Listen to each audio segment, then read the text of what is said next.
አስገብቼ ነው የምሰብከው የወንጌል ሰባኪም እንደመሆነ ይመጣ ማለት ነው። አይሁዳዊ ብቻ ስለሆነ መሲሁን ኢየሱስ ክርስቶስን ሳይቀበል አይድንም። ለዚህ ደግሞ ወንጌል ሰብካቸዋለሁ፣ ደግሞ ሰብካቸውም ሰዎች ናቸው። ወዳቸዋለሁ፣ ጸልይላቸዋለሁ፣ እንወዳቸዋለን፣ ጸልይላቸዋለን። መዳን ግን በእግዚአብሔር ላይ በኢየሱስ ክርስቶስ በመሲሁ በማመን ነው። አለቀ። ከምርጫ ግን አኳያ ግን ከሆነ የተመረጠ ህዝብ ነው፣ የኪዳን ህዝብ ነው። ስለ አባቶች ተወዳጆች ናቸው ብሏል። በቃ የመሲሁ ዘር ናቸው።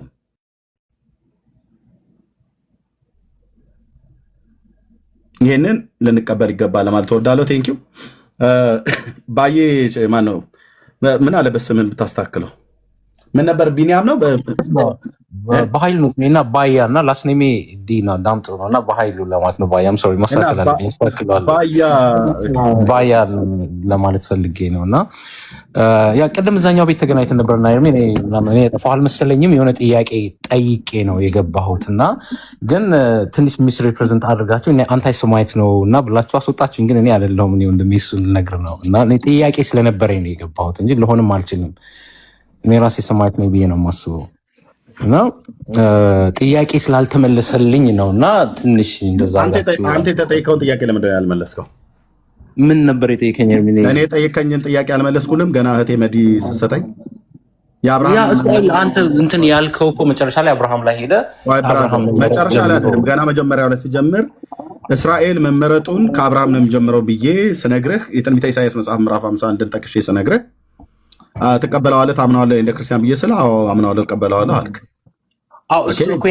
የኔ ጥያቄው ከመጀመሪያው እሱ አልነበረም። የኔ ጥያቄ ስገባ ጥያቄን ሰምቼ እንደገና ደግሞ መልሰህ እንኳን ጠይቀው ብላ ስትለው ኖ አንቺ ስለሰማሽ አንቺ ንገሪው ብላት ጥያቄህን ሰምቼ ነው። አየህ አሁን ለጥያቄው መልስ ሰጠህ ብለህ ካልክ ልትዋረድ ሆነ። አየህ ካልሆነ ጥያቄህን እንዳልሰማሁት አድርገህ ለምን ታወራለህ? ጥያቄህን ሰምቼ ነው አይደለ? ያን ሁሉ ምዕራፍ ያወራሁት ማለት ነው። ትንቢተ ኢሳይያስ መጽሐፍ ምዕራፍ 51 ጠቀስኩ። ቆይ አድምጠኝ። ትንቢተ ኢሳይያስ መጽሐፍ ምዕራፍ 51 ጠቀስኩኝ። የብሉይ ኪዳን መጽሐፍት ላይ ያሉትን ስለ አብርሃም መመረጥ፣ ያዕቆብን ወደድኩ ኤሳውን ጠላሁ ብሎ ሲል ጌታ ያለበትን ሁሉ ጭምር ጠቀስኩልን፣ የተመረጠበት ምክንያትም ማለት ነው። ኦኬ ይሄን ትቀበላለህ ብዬ ስለ አዎ እቀበለዋለሁ አልክ። በቃ ከተቀበልክ ይሄን ተቀበለህ በግድ ኑር ነው ወይ ብለህ ስትለኝ አዎ እንደ ክርስቲያን በግድ መኖር አለብህ። ምንድነው ግዴታው? ያ የአምላክን እግዚአብሔርን ቃል የጠቀስኩልህ መቀበል ግዴታ ነው። አልቀበለም ካልክ ግን መብትህ ነው። ግን አንተ ስላልተቀበልክ የእስራኤልን ሕዝብ መመረጥ ዲናይ አንተ ስላደረግከው ዓለም ሁሉ ያደርገዋል ማለት አይደለም። ዓለሙ ራሱ ዲናይ እንኳን ቢያደርገው በቃ የተመረጠ ሕዝብ ነው። መመረጣቸው በኪዳን ደረጃ የቀደመውንም ኪዳን ሁለተኛውንም ኪዳን እግዚአብሔር ሲያቆም ከዚህ ሕዝብ ጋር ነው ያቆመው። ክርስቶስ ኢየሱስ በስጋ ከነሱ ነው የመጣው። አባቶች ከነሱ ናቸው። የሕግ መሰጠት የመቅደስ ስርዓት የተስፋ ቃል ለነሱ ናቸው። ቅዱሳት ሐዋርያት ከነሱ ናቸው። ጳውሎስ፣ ጴጥሮስ፣ ዮሐንስ ብለህ ብትል ማለት ነው። አይ እግዚአብሔር ያንን ሕዝብ ጥሎታል ብለህ ብትል ጳውሎስ ሮሜ መልእክት ላይ አልጣላቸውም ይላል። እኔ ትውልደ እስራኤላዊ ከነገደ ብንያም ነኝ ብሎ ይሞግታል። እግዚአብሔር በጸጋ የተመረጡ ቅሬታ በአሁን ዘመንም እንዳሉት ይነግርሃል። ግን የአይሁዳዊ ብልጫው ደግሞ ምንድነው ብለህ ካልክ አይሁድ ይበልጣል ይላል። በምን በነገር ሁሉ ይላል። ይኸው መጽሐፉን አሁን እቤት ስለገባው ቅድም መኪና ውስጥ ነበርኩ ያለሁት። ምን ልናደርግ እንችላለን? አይሁድ አይበልጠኝም ብለህ ካልክ ይበልጣል ይላል ቅዱስ ጳውሎስ በፊልጵስዩስ መልእክትም ላይ እንደዚሁ ይናገራል። ምዕራፍ 3 ላይ ኦኬ ሮሜ መልክ መጽሐፍ ምዕራፍ 3 ልብ በሉ። ኦኬ ሮሜ 3 እሰጣለሁ። ኔትወርክን አስተካከል፣ እሰጣለሁ። ኦኬ እንግዲህ የአይሁዳዊ ብልጫው ምንድን ነው ይላል ጳውሎስ። የአይሁዳዊው ብልጫው ምንድን ነው? ይበልጣሉ ማለት ነው? አዎ ነው። ብልጫው ምንድን ነው ይላል። ወይንስ የመገረዝ ጥቅሙ ምንድን ነው ይላል። ጥያቄ ምልክት አለው። የአይሁዳዊ ብልጫው ምንድን ነው? ጥያቄ ምልክት። የመገረዝስ ጥቅሙ ግርዘትን መቀበላቸው፣ ኪዳን መቀበላቸው ምንድን ነው ብልጫው? የመገረዝስ ጥቅሙ የአይሁዳዊ ብልጫው ምንድን ነው ብሎ ከጠየቀ በኋላ በሁሉ ነገር ብዙ ነው ብሎ 4 ነጥብ ዘጋው። በቃ ብዙ ነው ብራዘር፣ መላላጥ ለመገባበጥ ካልሆነ በስተቀር ብዙ ነው ብለዋል። ኦኬ ከምሳሌ አንዱ እንኳን ስንጠራ አስቀድሞ የእግዚአብሔር ቃላት አደራ ተሰጧቸው ይላል። ግርዘቱን ሲቀበሉ፣ ኪዳኑን ሲቀበሉ በኪዳን ከኔሽን ከአሕዛብ ይበልጣሉ። ያ መብለጥ ግን አሁን አቻ የሆኑበት ከአሕዛብ ጋር አቻ የሆኑበት አንድ ግንድ ከዳዊት ዘር ተገኘ። ኢየሱስ ጌታችን ማለት ነው። የዳዊት ቁጥቋጥ ሲመጣ ግን ኦኬ፣ የዳዊት ቁጥቋጥ ሲመጣ በዚህ በዳዊት ቁጥቋጥ በልጁ ማለት ነው፣ በዳዊት ልጅ በኢየሱስ ክርስቶስ በእርሱ በኩል አሕዛብም ይሁን አይሁድ አንዱ ከአንዱ ላይበልጥ በክርስቶስ ኢየሱስ አንድ ወደ መሆን አመጣ ማለት ነው። ከዛ በፊት ግን የነበረው በመገረዛቸው ጥቅም አለው፣ ብልጫም አላቸው ይላል። ኦኬ፣ ለምሳሌ ፊልጵስዩስ መልእክት ላይ ይሄን ተናግሬ ልስጥህ መልሼ ማለት ነው። ፊልጵስዩስ መልእክት ላይ ከውሾች ተጠበቁ፣ ከክፉዎች ሰራተኞችም ተጠበቁ፣ ከሐሰተኛ መገረዝም ተጠበቁ። እኛ በመንፈስ እግዚአብሔርን የምናመልክ በክርስቶስም ኢየሱስም የምንመካ በስጋ የምንታመን እኛ የተገረዝን ነንና ካለ በኋላ እኔ ግን በስጋ ደግሞ የምታመንበት አለኝ ይላል። እኔ ግን በስጋ ደግሞ የምታመንበት አለኝ ይላል። ምንድነው በስጋ የምትታመንበት ያለህ ጳውሎስ? ሌላ ሰው ማንም ቢሆን በስጋ የሚታመንበት እንዳለው ቢመስለው እኔ እበልጠዋለሁ ይላል ጳውሎስ። አሁን እዚህ ጋር አያናድድም? ከመንፈሳዊ ሕይወት ስታየው እኔ እበልጠዋለሁ። በስጋ የምትታመንበት አለ። አንተ ሶሪያዊ ሰው ነህ፣ አንተ የሊባኖስ ሰው ነህ፣ አንተ የኢራቅ ሰው ነህ፣ አንተ የአረብ ሰው ነህ፣ አንተ ግብፃዊ ነህ ብሎ ቢጠይቅህ አዎ ብለህ ካልክ በስጋ የምትታመንበት አለ። አንተ ግብፃዊ በመሆን እኔ ላይ ልትመካ ትፈልጋለህ ብለህ ብትለው ብሎ ቢልህ አዎ ብለህ ካልከው እኔ እበልጥሃለሁ ይልሃል ሐዋርያው ማለት ነው። ማንም ሌላ ሰው ማንም ቢሆን በስጋ የሚታመንበት እንዳለው ቢመስለው ያ የመሰለው ሰውዬ ተሳስቷል። እኔ ነኝ የምበልጠው እያለ ነው። በስጋም ቢሆን እኔ ነኝ የምበልጠው እያለ ነው ጳውሎስ። ማንም አይሁዳዊ ማንም አሕዛብ መጥቶ ግብፃዊ የሚሆን ሶሪያዊ ኢትዮጵያዊ ሆኖ መጥቶ ጳውሎስ ፊት ቆሞ እኔ በስጋ እኮ እበልጥሃለሁ ጳውሎስ ብለህ ብትለው በምን አንተ በስጋ ነው የምትበልጠኝ? አዎ አትበልጠኝም፣ እኔ ነኝ የምበልጥህ ነው ብሎ የሚለው። መብለጥህን ንገረኝ። አሕዛቡም በመብለጡን ይናገር ሲል ከአንድ አይሁዳዊ ከጳውሎስ ማለት ነው። ጳውሎስም መብለጡን ይናገር። ጳውሎስ መብለጡን ሲናገር በስምንተኛው ቀን የተገረዝሁ ነኝ ይላል። ይሄ የስጋ ሸለፈትን የወንዶች የብልታችንን ጫፍ ቁልፈቱን የማስወገድ ዘፍጥረት መጽሐፍት ላይ የተጻፈውን እሱን ብቻ ከሆነ እኛም ኢትዮጵያውያን ተገርዘና ብለን ምትል የስጋ ሸለፈትን የተገረዘው ግን የአብርሃም መገረዝና የኢትዮጵያውያን መገረዝ አንድ አይደለም። ፋክት። የአይሁድ መገረዝና የኢትዮጵያውያን መገረዝ የነጮች መገረዝ አንድ አይደለም። አይሁዳውያኑ ሲገረዙ የግርዘቱን ስርዓት በአብርሃምና በዘሩ ከቤት የተወለደ እንደዚሁ የምታሳድገው ባሪያም ቢሆን በስምንተኛው ቀን ግረዘው ብሎ የሚል ትእዛዝ ስለተሰጠው ነው። ኢትዮጵያዊ ግን የሚገራረዘው በቃ ዝም ብሎ ነው፣ የኮረጀውን ነው። አረቡ የሚገራረዘው የጎረጀውን ነው። ስለተገረዝን አብርሃምም የብልቱን ጫፍ ስለተገረዘ ኢትዮጵያም የብልቱን ጫፍ ስለተገረዘ በግርዘቱ በኩል የሚያገኘን በረከት አንድ አይነት ነው ብትል አንድ አይነት አይደለም። አብርሃም ታዞ ነው፣ እነዚህ ግን ሳይታዘዙ ነው ያደረጉት። ኦኬ። ስለዚህ የተገረዙ ነኝ ብሎ ሲል ጳውሎስ ምን እያለን በስምንተኛው ቀን ይሄ የተገረዙ ብሎ የሚለው ኪዳን ያለኝ ነኝ እያለ ነው። ኪዳን። ለዚህ ነው ዳዊት እንኳን ሲናገር ይሄ ያልተገረዘ ፍልስጤማዊ ብሎ ሲል ምን ማለት እንደሆነ ታውቃለህ? ጎልያድ የብልቱ ጫፍ መቆረጡና አለመቆረጡ አይደለም ዋናው፣ ግን መቆረጡም ዋና ነው። ልክ ነው። ሲቆረጥ ጫፉ ሲቆረጥ እግዚአብሔር ለአብርሃምና ለዘሩ የገባው ኪዳን አለ። ምን እያለ ነው ዳዊት? ያልተገረዘ ፍልስጤማዊ ብሎ ሲል ኪዳን የሌለው ማለት ነው። ተገርዣለሁ ብሎ ሲል ኪዳን አለኝ ማለት ነው። አልተገረዘ ማለት ኪዳን የለም ማለት ነው። ስለዚህ ጳውሎስ እኔ በልጠዋለሁ ብሎ ካለ በኋላ ማንም በስጋ የሚታመንበት እንዳለ ቢመስለው እኔ በልጠዋለሁ ይላል። መብለጥህ ምንድን ነው? በምን ሲ ጳውሎስ አንደኛ በስምንተኛው ቀን የተገረዘው ነው ይላል። ኪዳን ያለ እኔ ማለቱ ነው። ከእስራኤል ትውልድ ከብንያም ወገን ነኝ ይላል። ከነገደ ብንያም እስራኤላዊ ነኝ ይላል። የዘር ሐረግ የሚመዘዝበት ነገዱ ከብንያም ነው ይላል። ሁለት የተገረዘ ነው በስምንተኛው ቀን ከነገደ ብንያም ነው። እንደዚሁም ከዕብራዊም ዕብራዊ ነኝ ይላል። ስለ ሕግ ብትጠይቁኝ ፈሪሳዊ ነበርኩ ይላል። ኦኬ። ስለ ቅንዓት ብትጠይቁኝ ቤተክርስቲያን አሳዳጅ ነበርኩ። በሕግ ስለሚገኘው ጽድቅ ብትጠይቁኝ ያለ ነቀፋ ነበረው። ይሄን ሁሉ ይዘረዝራል ማለት ነው። አሁን ይሄንን ሊያሟላ የሚችል አሕዛብ አለ? የለም። እኔም ቀናለሁ ብሎ የሚል ሰው ቢኖር የጳውሎስን ያህል ቅናት ያለው የለም። ሲቀና ለእግዚአብሔር ነው የሚቀናው። ታውቃላችሁ ኢቭን ለእስራኤላውያን እንኳን ሲመሰክርላቸው በሮሜ መልእክት መጽሐፍ ምዕራፍ 10 ላይ ሲናገርላቸው ምን ያለ ስለ አይሁዳውያን ወገኖች እንኳን ሲናገር አይሁዳዊ እንኳን ሲቀና እኮ የሚቀናው በእውቀት አይሁን እንጂ የሚቀኑት ግን ለጌታ እንዲቀኑ መሰክርላቸዋለሁ ይላል። ያው እዩት ወንድሞቼ የልቤ በጎ ፍቃድ ስለ እስራኤል ወደ እግዚአብሔር ልመናዬ እንዲድኑ ነው ይላል። ስለ እስራኤል እንዲድኑ ልመናዬ ወደ እግዚአብሔር እንዲድኑ ነው ካለ በኋላ በእውቀት አይቅኑ እንጂ ለእግዚአብሔር እንዲቀኑ መሰክርላቸዋለሁና አለ። ዋት እስራኤል ለእግዚአብሔር ይቀናል ማለት ነው? አዎ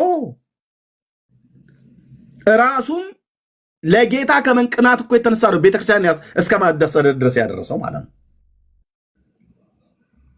ስለዚህ የአይሁዳዊው ብልጫው በነገር ሁሉ ብዙ ነው ይላል።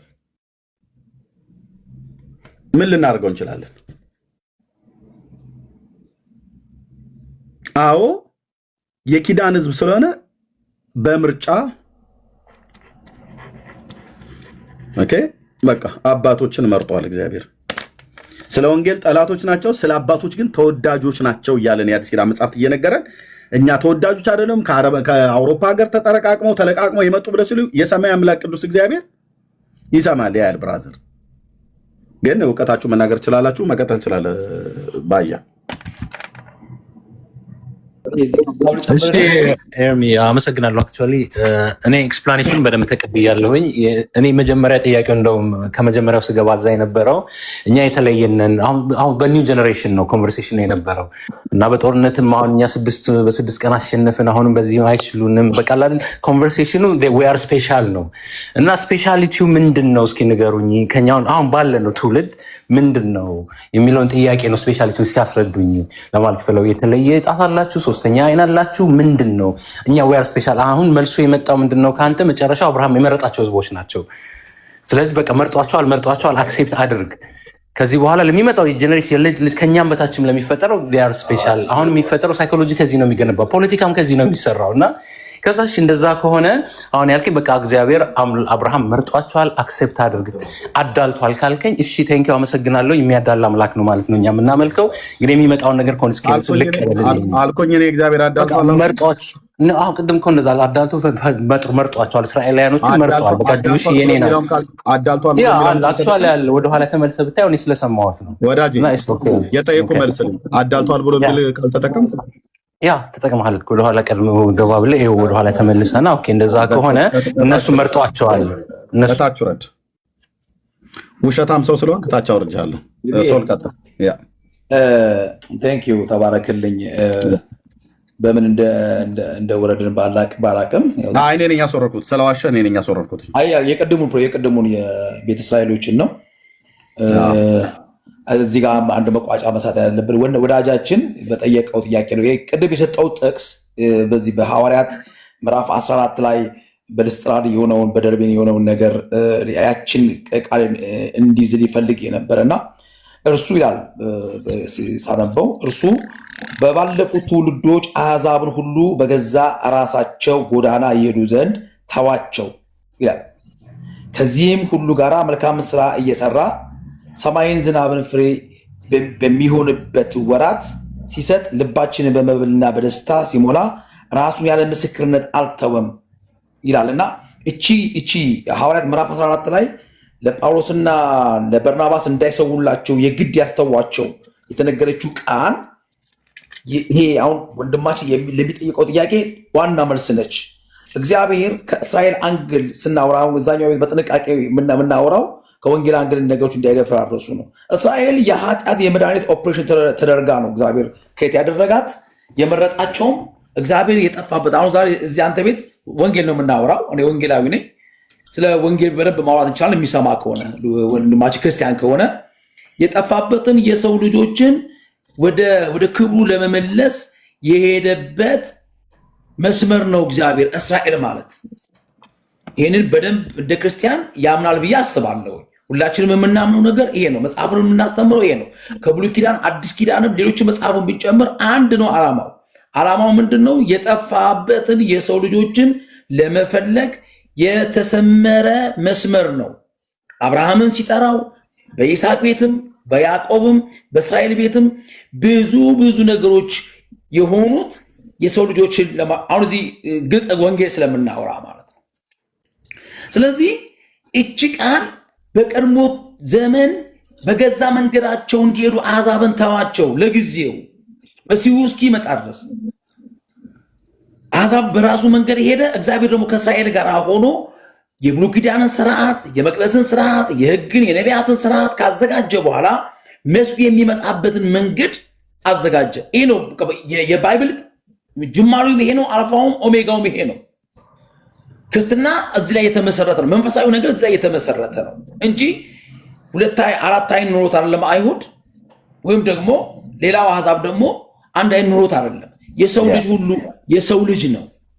የሰው ልጆችን የጠፋውን ለመፈለግ የሄደበት በጣም የሚገርም ነገር እንግዲህ ጠለቅ ብለህ ወደፊት ኤርሚያ ከአንተ ጋር አገለግላለሁ ብዬ አስባለሁ። እግዚአብሔር አምላክ ባክ አክሴፕት ስላደረከኝ ጠለቅ ብለን ስናይ እኮ በእስራኤል ነገስታት ታሪክ ውስጥ በእስራኤል ነገድ ውስጥ እጅግ ለሰው ልጆች ሁሉ ለጆሮ የሚዘገንን ነገር በእግዚአብሔር ቃል ተጽፎ እናገኛለን። እስራኤል የሚመካበት ነገር ምንም የለም ከመራጮ ከእግዚአብሔር እንጂ ከተመራጮ ሰው አይደለም። ከአባታችን ከአብርሃም አንስተን እስካሁን እስካለው አይሁድ ድረስ ከሰው ጽድቅ ስላሌለ ንጽህና ስላሌለ ከምድር ንጽህና ስላሌለ እግዚአብሔር የመረጠው ነገር ስለሆነ ነው። እስራኤል እየታገለ አንዲ አማልክትን ሲያመልኩ እያፈረሰ ኢየሩሳሌም ስንት የፈረሰችው እስራኤል ስንት የተበተነ ከኢየሱስ ጋር እኮ ዮሐንስ ምዕራፍ 8 ላይ አናሎግ የሚያደርገው አይሁድ ይሄው የምናነሳውን ሐሳብ ነው። ግንስ አሕዛብ በገዛ መንገዳቸው እንዲሄዱ ተዋቸው ለጊዜው። ከዛስ በክርስቶስ ኢየሱስ አሕዛብን የገላትያ መጽሐፍ ላይ ሐዋርያ ጳውሎስ እንደሚናገር ስለ ብዙዎች የሚናገር አይደለም፣ ስለ አንድ ነው። እሱ ማን ነው? ክርስቶስ። በክርስቶስ በኩል ደግሞ ታላቁን ምርጫ ተመርጠናል። እኛ ምናምነው ወንጌል ይሄንን ነው። ክርስቲያን የሚቀበለው ይሄንን ነው። ስለዚህ አይሁዳዊ ምርጫው ምንድን ነው?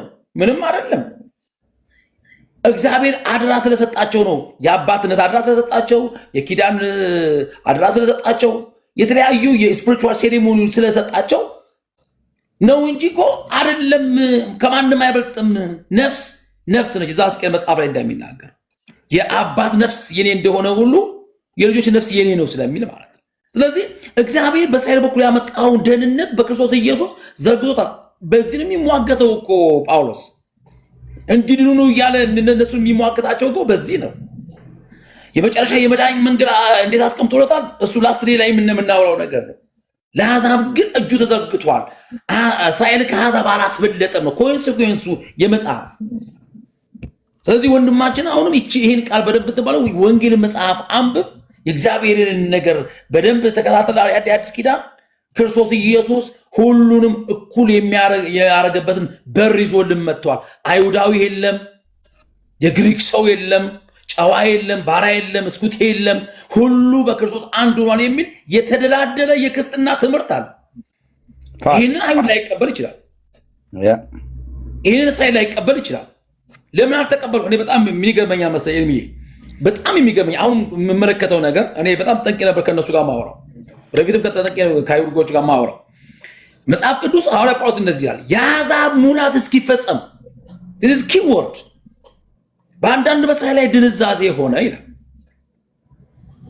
አየህ፣ ወንጌል ከምድር ጫፍ እስከ ምድር ጫፍ እስኪደርስ ድረስ ክርስቶስ ኢየሱስን ላይቀበሉት እንደማይቀበሉ የታወቀ ነው። እኛ በወንጌል ላይ የምናውቀው ትምህርት ነው። ስለዚህ ይህንን እውነት የእግዚአብሔርን እውነት ተቀብለን ከአይሁድ ጋር መላተም ሳይሆን ከቤተ እስራኤሎች ጋር መላተም ሳይሆን የእግዚአብሔርን የዘላለም አጀንዳና መቋጫውን እንዲያውቁ ግን መንገድ መክፈት መቻል አለብን ነው።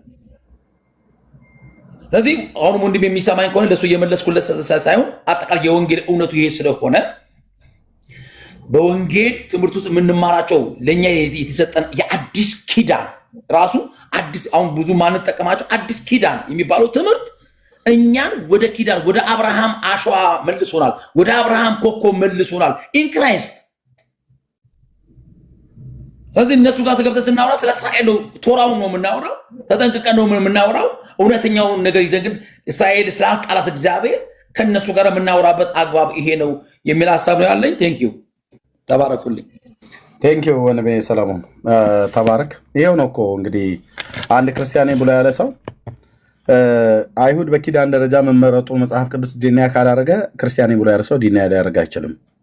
እንዴ እኔና እናንተ በክርስቶስ ኢየሱስ የምናምን እኮ ጌታ እኮ መረጠን። ክፉ ከሆነው ከአሁኑ ዓለም ያድነን ዘንድ እግዚአብሔር ልጁን ላከ ወደዚህ ዓለም። በእርሱ የሚያምን ሁሉ የዘላለም ሕይወት እንዲኖረው እግዚአብሔር ልጁን ሰጠን። የእግዚአብሔር ልጅ የተቀበሉ ለዘላለም ሕይወት በእግዚአብሔር የተመረጡ ናቸው። የመረጣቸውን አከበራቸው ተብሎ ስለተጻፈ ማለት ነው። እና እንዴት እነሱ አሁን ስፔሻል ይሆናሉ ምናምን ነገር ብሎ የሚል ነገር የለም። አሁን የአይሁዳዊም ብልጫው ምንድን ነው ተብሎ ሲባል እንግዲህ የሕግ መሰጠትን ለእነሱ እግዚአብሔር የግርዘትን ስርዓትና የቤተ መቅደስን ስርዓት አጠቃላይ ቅድም እንደተባለው ስለሰጣቸውን አስቀድሞ ማለት ነው እግዚአብሔር። ይሄ ዲና ይደረጋል? አይደረግም፣ አይደረግም። ይሄ ጌታችን ይህን ዲና ያደርጎታል? አላደረገውም። ቅዱስ ጳውሎስ ይህን ዲና ያደርጎታል? አላደረገውም።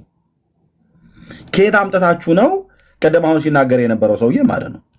ምናልባት ቅድም እንዳልኩት ልድገመው፣ ዘሩ ምናልባት ቢጣራ ወይ ኦሮሞ፣ አማራው፣ ትግሬ ወይ ከምባታ ወይ ሀዲያ ወይ ላይታ ከኢትዮጵያ ብሔር ብሔረሰቦች አንዱ የሆነ ሰው ኔታንያሁ አይሁዳዊ አይደለም፣ አሁን ያሉት መካከለኛ ምስራቅ ያሉት አይሁዳዊ አይደሉም፣ እኔ እንደሞ ወደ እነሱ ከነሱ ይልቅ እኔ ቀርባለሁ ምናምን ነገር ብሎ ሲል ነበረ። ይታያችሁ ህዝቡን እንደ ህዝብ አይሁዳውያን አይደሉም እስራኤላውያን አይደሉም ብሎ ዲናይ ካደረገ በኋላ እሱ ምስራቅ አፍሪካ ላይ የተወለደ ሰውዬ እኔ እስራኤላዊ ነኝ ብሎ ሊል ማለት ነው። ይሄ ማለት ነው አንቲሴሚቲዝም ማለት። አንቲሴሚቲዝም ማለት ይሄ ማለት ነው። እነሱ ነን ብለው ያሉትን በምድራቸው ላይ የተቀመጡትን በታሪክ ውስጥ ትንቢት ነው የተፈጸመው ባይዘው ትንቢት እየተፈጸመ ያለው ሰውዬ ከወለጋ ነው ነኝ ብሎ ያለው እኔ ከወለጋ የሚሆን ከጅማ ከኤሉባቡር የሚሆን ከመቀሌ ከየትም ይሁን ከመቀሌ ማለት ነው የዘር ትውልድ እስቲ ተናገር ተብሎ ቢባል ቅድም ከጠቀስኳቸው ከኢትዮጵያ ብሔር ብሔረሰቦች አያልፍም።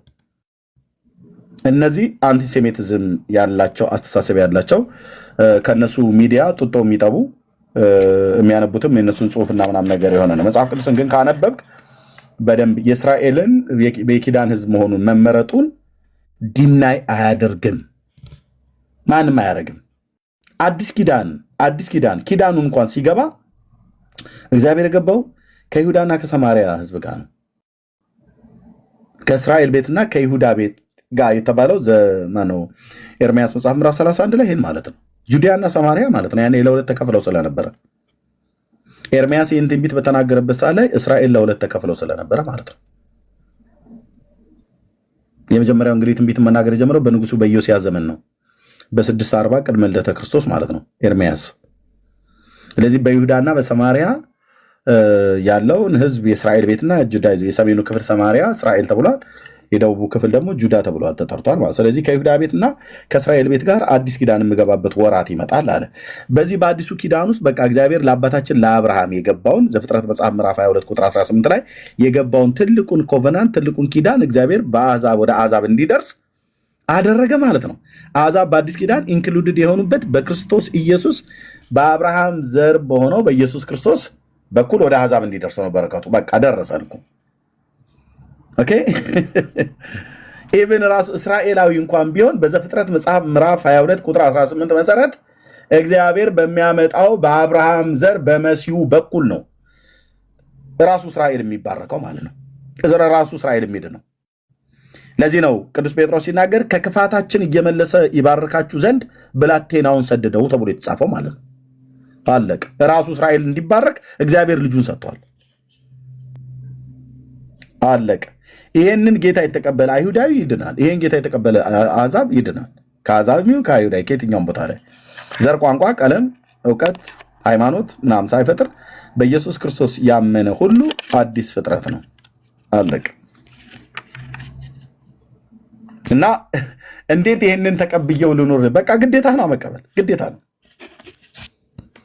አብርሃምን እግዚአብሔር መምረጡ ላትቀበል ነው ግዴታ ነው። ወደድክም ጠላህም መረረህም ጣፈጠም መቀበልህ ግዴታ ነው። የመጽሐፍ ቅዱስ አማኝ ነኝ ብለህ እስካልክ ድረስ በቃ እግዚአብሔር አብርሃም ቤት መጣ፣ ሽማግሌውን መረጠ።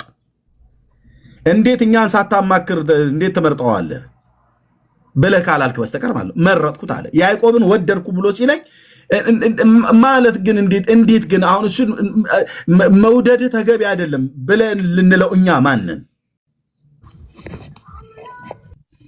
እኛ ማንን? ወንድሞች እናቶች፣ ፌንጣ ብትቆጣ እግሯን ጥላ መጣች ተብሎ የሚባለው አይነት ቢል ላያችን ላይ ሊፈጠር ነው ሊሰራብን ካልሆነ በስተቀር እኛ ማን በቃ ያዕቆብን ወደድኩ ኤሳውን ጠላ ይላል። ወራጄ በቃ ማንን እኛ እንዴት አሁን የሚወደድ ሰው ጠፍቶ ያዕቆብን ተወደዋለህ? ነውር አይደለም ይባላል? እግዚአብሔር እንደዚህ አይባልም። ጥያቄ እንኳን አታነሳም። መጽሐፍ ቅዱስ ጥያቄ እንኳን እንድታነሳ እንኳን ራሱ አይፈቅድልህም። ደግሞ እግዚአብሔር ትውልድ ጥያቄ አነሳብኝ ብሎ ጥያቄን አይፈራም። ታውቃለህ። በቅንነት ከጠየቀው ይመልስልሃል።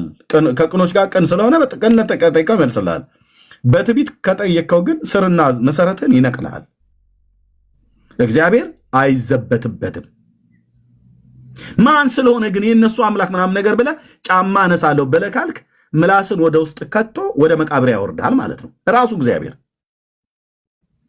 የምሕረቱና የትዕግስቱ ብዛት ቸርነቱ ብዛት ካልታገሰ በስተቀር ወደ መቃብር ይከታል ማለት ነው። አሕዛብ በገንቦ እንዳለ ጠብታ ናቸው ይላል። በቅንነት ግን ከጠየቀው ለምን አብርሃምን መረጥከው ግን ጌታ ሆይ?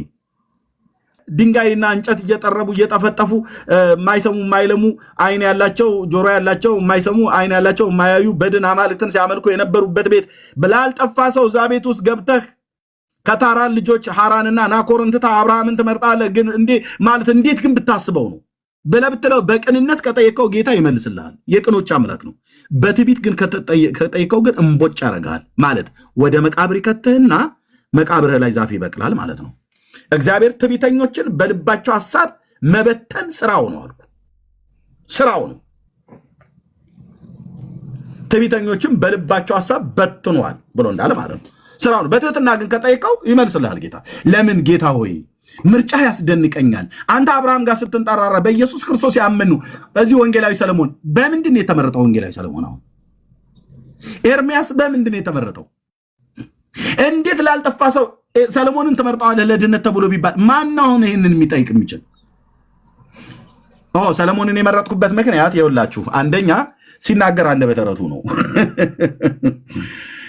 እና ደግሞ የቁመናው ማማር ራሱ ቸኮሌት መሆኑ ቆዳው ከለሩ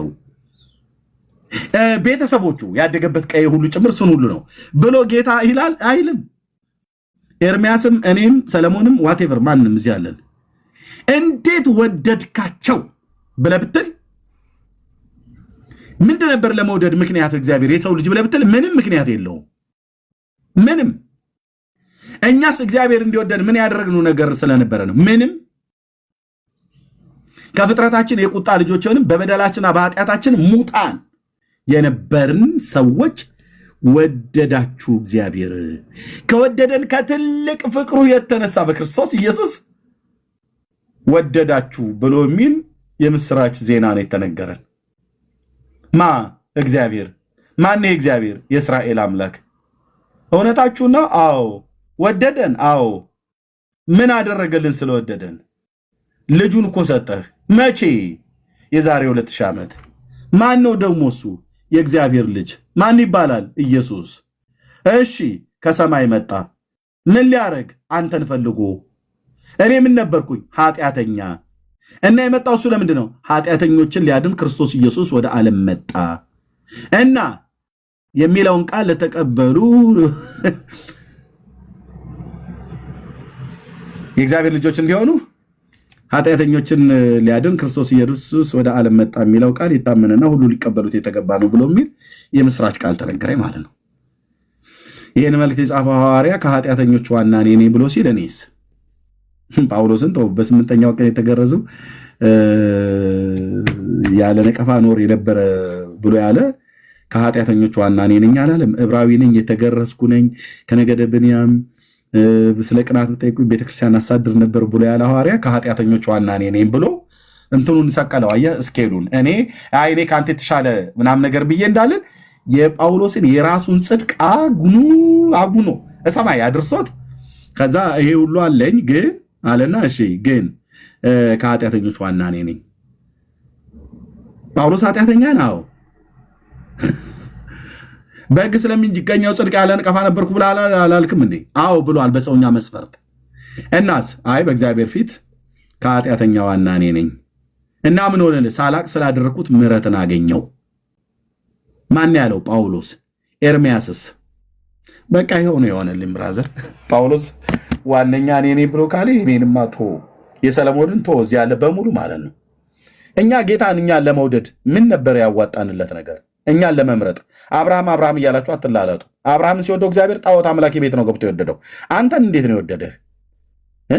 ጌታ ኢየሱስ ስለወደድከኝ እጅግ አድርጌ አመሰግንሃለሁ፣ ከዚህ ትውልድ መካከል እኮ መረጥከኝ ብለህ የምትነፈርቀው ሰውዬ ምን ስላረክለት ነው የመረጠህ? ምንም። ይህንኑ ስሌት የያዘዋ ታዲያ አብርሃም ጋር አብርሃምስ ምን ስላደረገለት ነው የመረጠው? ምንም። ጣዖት አምላኪ ቤት ገብቶ ኢያሱ መጽሐፍ ምዕራፍ 24 ላይ ሲናገር አባቶቻችን የናኮር አምላክ እግዚአብሔር ከወንዞች ማዶ ሳለ ገብቶ አብርሃምን ቆይ ለምን አላነበውም?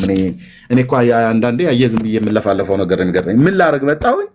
ለምን ዝም ብዬ የማወራው? ቃሉን ለምን ቀጥታ አልናገረውም? ኦኬ የታራና ነው የአባቶቻችን አምላክ ከወንዞች ማዶ ሳሉ ጣዖትን ያመልኩ ነበር ብሎ ኢያሱ የተናገረው ለምን አልናገርም? ምን ላደርግ ነው የመጣሁት? ምንድነው የማወራው? ኦኬ ጃሽዋ ኢያሱ 24 ላይ እንደዚህ ይላል። ኢያሱም የእስራኤልን ነገድ ሁሉ ወደ ሴኬም ሰበሰበ። የእስራኤልም ሽማግሌዎች አለቆችም፣ ፈራጆቻቸውም ሹማምንቶቻቸውን ጠራ። እነርሱም በእግዚአብሔር ፊት ቆሙ ይላል። ኢያሱም ሕዝቡን ሁሉ እንዲህ አለ፣ የእስራኤል አምላክ እግዚአብሔር እንዲህ ይላል። ሃሌሉያ። እሱ ይበል። አየህ፣ እሱ ይበል። እሱ ሲል በጣም ከአንደበቱ ጽድቅ፣ እውነት፣ ቅድስና ነው የሚወጣው። እንዲህ ይላል፣ አባቶቻችሁ የአብርሃምና የናኮር አባት ታራን አስቀድመው በወንዝ ማዶ ተቀመጡ፣ ሌሎችንም አማልክት አመለኩ ይላል። ጣዖት ማለት ይሄ ነው። አመለኩ። አባታችሁንም አብርሃምን ከወንዝ ማዶ ወስጄ በከነዓን ምድር ሁሉ መራሁት፣ ዘሩንም አበዛሁት፣ ይስሐቅንም ሰጠሁት። ማን ቢለው የእስራኤል አምላክ እግዚአብሔር እንዲህ ይላል። ለይስሐቅም ያዕቆብንና ኤሳውን ሰጠው፣ ለኤሳውም የሴይርን ተራራ ርስት አድርጌ ሰጠው። ያዕቆብም ልጆቹን ወደ ግብፅ ወረዱ። ሙሴም አሮንን ላኩ፣ በመካከላቸው እንዳደረግኩት ግብፅንም ቀሰፉ። ከዚያም በኋላ አወጣኋቸው። አባቶቻችሁንም ከግብፅ አወጣኋቸው፣ ወደ ባህሩም ደረሳችሁ። ግብፃውያንም አባቶቻችሁን በሰረገሎችና በፈረሰኞች እስከ ኤርትራ ባህር ድረስ አባረሯቸው። ወደ እግዚአብሔርም በጮሁ ጊዜ በእናንተና በግብፃውያን መካከል ጨለማን አደረገ፣ ባህሩን መለሰባቸው፣ አሰጠማቸውም። ዓይኖቻችሁን በግብፅ ያደረግኩትን እዩ፣ በምድረ በዳም ብዙ ጊዜ ተቀመጣችሁ ብሎ ይላቸዋል። አየህ፣ እዚህ ጠርቶ አበዛው ሽማግሌውን። አንድ ብቻውን ሳለ ጠርቶት ማለት ነው። አባታችሁንም አብርሃምን ከወንዝ ማዶ ወስጄ ይላል። ከቤተሰቡ ለይቶ ማለት ነው። ዘፍጥረት መጽሐፍ ምዕራፍ 12 ላይ እንደምናገረው ከወገንና ከዘመድህ ከአባቶች ቤት ተለይተው ውጣ እንዳለው ወዴት እንደሚሄድ ሳያውቅ ወጣ ይላል። እስጢፋኖስ እንደዛ ብሎ ነው የጻፈው። እና ጠርቶት ግን ዘሩን አበዛው። ሲጠራው አንድ ብቻውን ሳለ ነው የጠራው። ቅድም የተናገርኩት ትንቢተ ኢሳይያስ መጽሐፍ ምዕራፍ 51 ላይ ያልኩት ማለት ነው። ቴንኪዩ የጌታዬ መንፈስ የኢየሱስ ክርስቶስ መንፈስ። እናንተ ጽድቅን የምትከተሉ እግዚአብሔርን የምትሹ ስሙኝ። ከእርሱ የተቆረጣችሁበትን ድንጋይ ከእሱም የተቆፈራችሁበትን ጉድጓድ ተመልከቱ። ወደ አባታችሁ ወደ አብርሃም ወደ ወለደቻችሁ ወደ ሳራም ተመልከቱ። አንድ ብቻውን በሆነ ጊዜ ጠራሁት፣ ባረኩትም፣ አበዛሁትም ይላል። በቃ ብራዘር ምንም ልታደርግ አትችልም። የተላጠ ኤሌክትሪክ ትይዛለ እንጂ ሽማግሌውን እግዚአብሔር አንድ ብቻውን ሳለ ጠርቶት በቤርሸባ ምድረ በዳ ላይ ተኝቶ በነበረበት ሰዓት ላይ ጌታ በራእይ ተገልጦለት በሌሊት ቀስቅሶ ከድንኳኑ አውጥቶ ከሳራ ለይቶ የሰማይን ከዋክብት ቁጠራቸው አለው። 1 2 3 4 5 6 7 8 9 10 እያለ ማለት ቁጠር። የምድርን ማሸዋ ቁጠር። ልትቆጥራቸው ትችላለህ። ዘርህን እንደዚህ ነው የማደርገው አለው። አሁን ምን ላላላጣ አንተ ከአሕዛብ ወገን የሆንከው በክርስቶስ ኢየሱስ አምነህ የዳንከው እኮ ወንድም የአብርሃም በረከት በልጁ በክርስቶስ ኢየሱስ በኩል ወደ አሕዛብ ደርሷል። ታዲያ ምን እንደሚያላልጥ ምን እንደሚያገባብጥ እስራኤልን ሲመርጠው ያደረገው ነገር ኖሮት አይደለም። አብርሃምን ሲመርጠው ያደረገው ኖሮት ነገር አይደለም። አብርሃም እንኳን ሲመርጠው እግዚአብሔር አብርሃም በስራዬ፣ በጠባዬ፣ በመልኬ፣ በቁመናዬ፣ በዘሬ፣ በትውልዴ ብሎ እንዳይመካ ጣዖት አምላኪ ቤት ነው የነበረው እና አብርሃምን ለመምረጥ ምንድነው እግዚአብሔር በቃ ምሕረት ለወደደ ወይ ለሮጥ አይደለም ከሚምር ከእግዚአብሔር ዘንድ ነው አለ። በቃ የእግዚአብሔር ምሕረት በአብርሃም ላይ በዛ። የምሕረትና የትዕግስቱ የፍቅሩ ብዛት በሱ ላይ በዛ። እስራኤልን ሲመርጠው ያዕቆብን ሲመርጠው በዚሁ መንገድ አንተና እኔን ሲመርጠን ይሄው ነው። በቃ ይሄው ነው። እዚህ ዓለም በሙሉ የኃጢአት እርምጥምጦች የነበርን ሰዎች ነን በሙሉ። እዚህ ከሚያወራ ሰውዬ ጀምሮ በኢየሱስ ፊት ለመመረጥ በእግዚአብሔር ፊት ለመመረጥ ምንም የለኝም። ምንም ከኃጢአቴ ምንድነው ዘማሪ ታምራት ላይ ነው የዘምረው ከኃጢአቴ በቀር ስለ ራሴ ምንድነው ከኃጢአቴ በቀር ከመርከሴ የማውቀው የለኝም ስለ ራሴ ብለን እንደዘመር ማለት ነው። ምን አለን? ምንም። እግዚአብሔር ከወደደን ከትልቅ ፍቅሩ የተነሳ ግን በክርስቶስ ኢየሱስ ሕይወትን ሰጠን። ለዘላለም ስሙ ይባረክ። አለቀ እና ቴንኪው ነው ማለት ነው። እና አሁን አንድ ሰው መጥቶ እንዴት ወንጌላዊ ሰለሞንን እንዴት ኤርሚያስን እንዴት ይመርጣል ምናምን ነገር ብሎ ቢል ሂሳቡን ከሰማይ አወርደው ብራዘርዬ። ለእኔም ይኸው እየገረመኝ እያስደነቀኝ ዕለት ዕለት ውስጤም ውጭም የሚያለቅሰው በመመረጤ ነው። ኃጢአተኛውን ሰው ወደደው። ኃጢአተኛውን ኤርሚያስን ወደደው። ከፍጥረት የቁጣ ልጆች የቁጣ ልጅ ተብዬ የነበርኩትን ወደደኝ። በበደሌና በኃጢአቴ ሙታን እንዴት ሙታን ይወደዳል? ወደደኝ። ዓለሙን ወደደው እግዚአብሔር። እኔም ብቻ በተናጠል ነው ስለሆነው ዓለሙን ወደደው። እንዴት ይሄንን ዓለም ትወደዋለህ ብለህ ብትል ከሱ ያወቀ ማን ከሱ የበለጠ ማንም ያውቀዋል ዓለሙን። በቃ ወደደ። ወደድኩ ይኸው ልጄን ሰጥቻለሁ ሂድ ሙትላቸው ብሎ ላከው። ከእግዚአብሔር ዘንድ ጥበብና ቅድስና ጽድቅ ሆኖ ቤዛ ሆኖ የተላከልን ኢየሱስ ክርስቶስም ማለት ነው። ኦኬ እሱን ስታምነው በቃ አብርሃምን በመረጠበት መምረጥ፣ አብርሃምን በወደደበት መውደድ፣ የዘላለምን ሕይወት በአብርሃም ልጅ በሆነው በኢየሱስ ክርስቶስ በኩል እንድታገኝ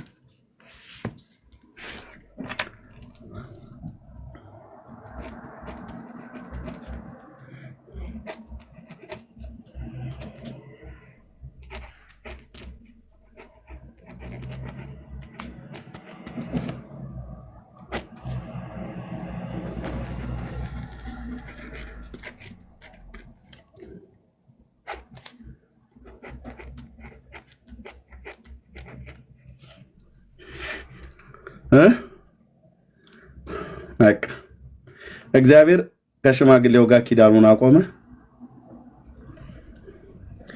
መባረኪያውን ሰጠ።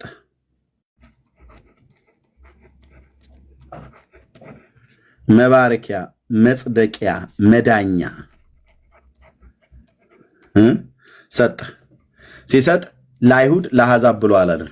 ለዓለም ሁሉ አይሁድ አሕዛብ ተብሎ የሚባለው በቃ ዓለም ሁሉ ማለት ነው። ለዓለም ሁሉ ለአይሁድም ለአሕዛብም ሰጠ።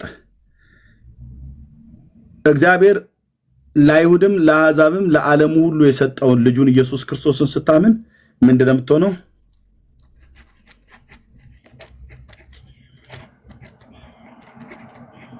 አለቀ።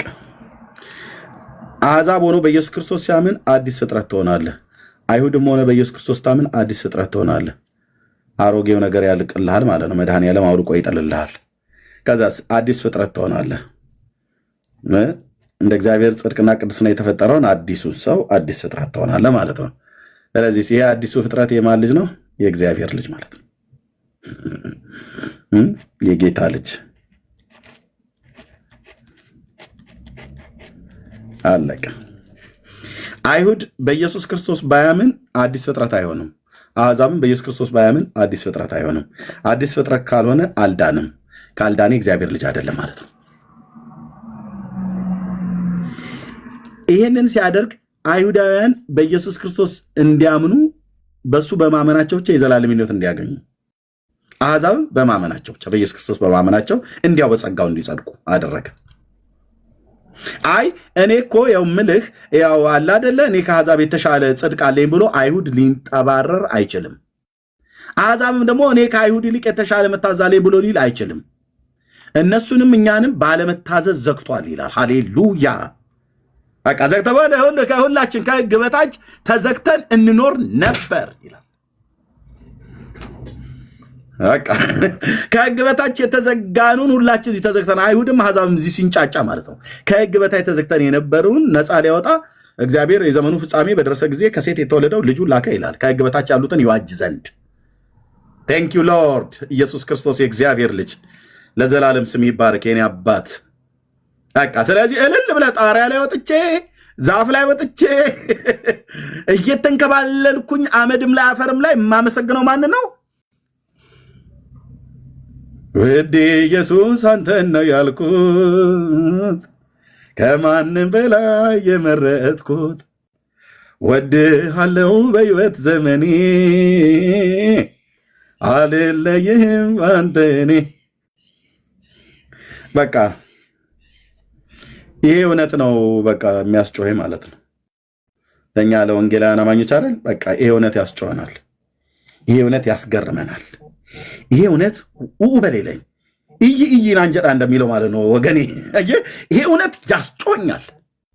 እንዴት በኃጢአት የጨቀየሁትን ሰው እንዴት ይወደኛል ኢየሱስ? ሰው ሊመልስልኝ የማይችል ጥያቄ ይሄ ነው።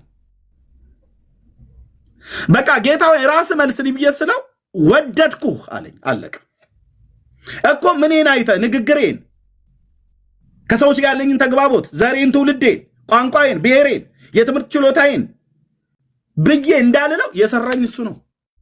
ምንን እጆችን የወደድኩት የአንተ ጣቶች አለንጋ ስለሚመስሉ ብሎ አላለም። ብራዘር አላለም። እንደ አብርሃም እንዴት ወደደው ምናምን ነገር እንዴት መረጠው እስራኤልን ብለህ ዓይንን ታጉረጠርጣለህ እንዴ አንተ?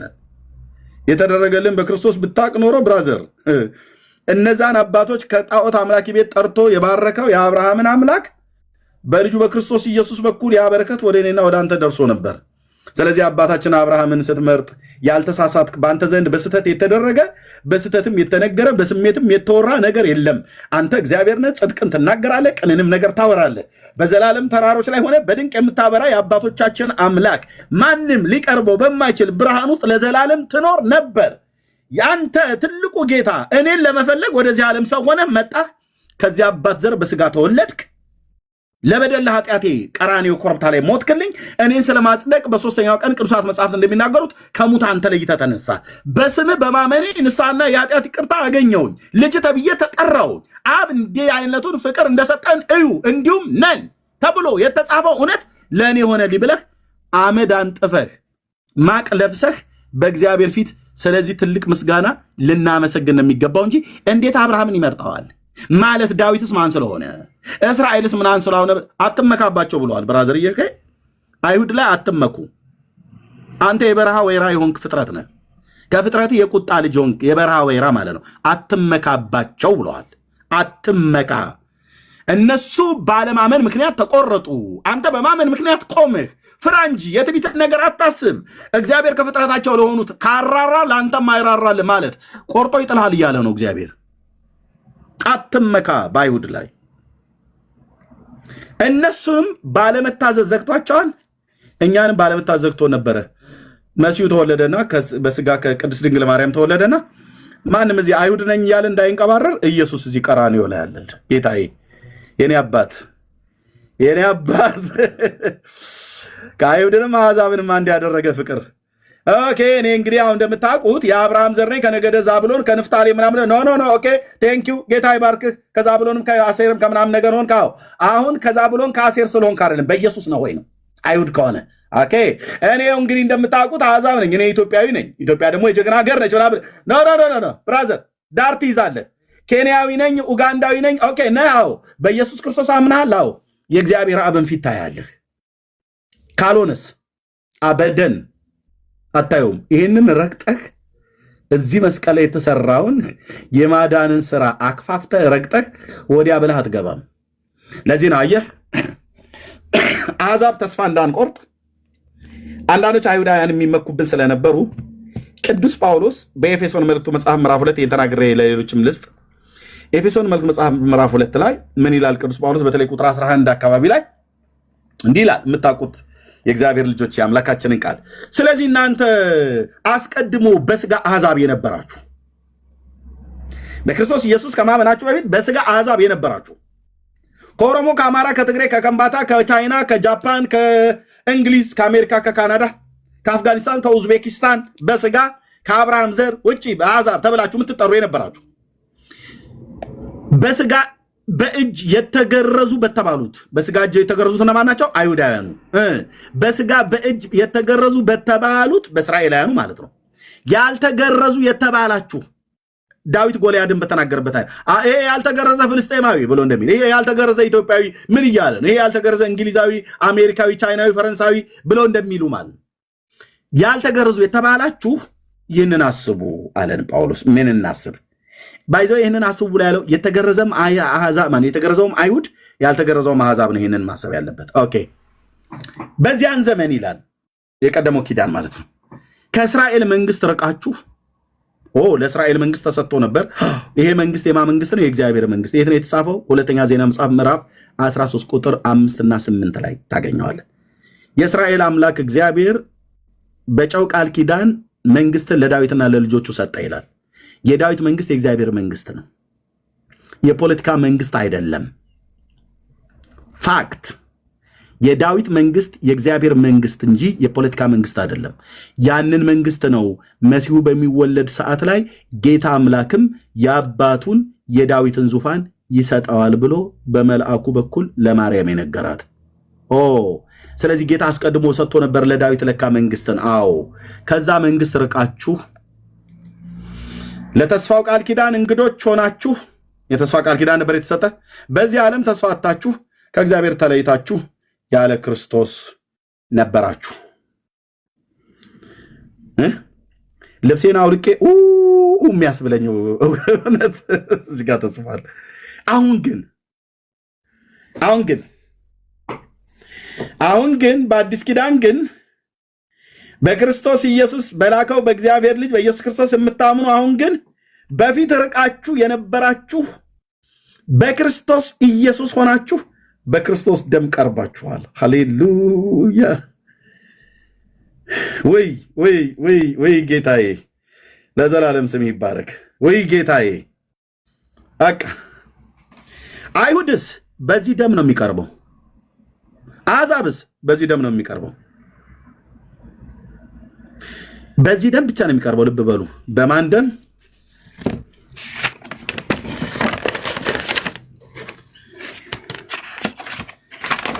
ጌታ የኢየሱስ ክርስቶስ ለዘላለም ስም ይባረክ። ያንተ መንፈስ በማን ደም?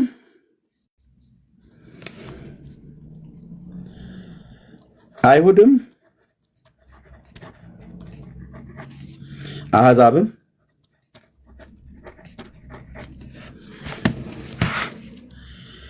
በክርስቶስ ኢየሱስ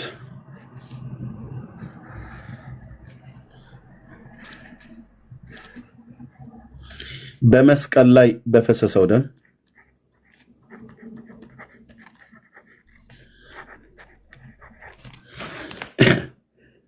ወደ እግዚአብሔር አብ ይቀርባሉ።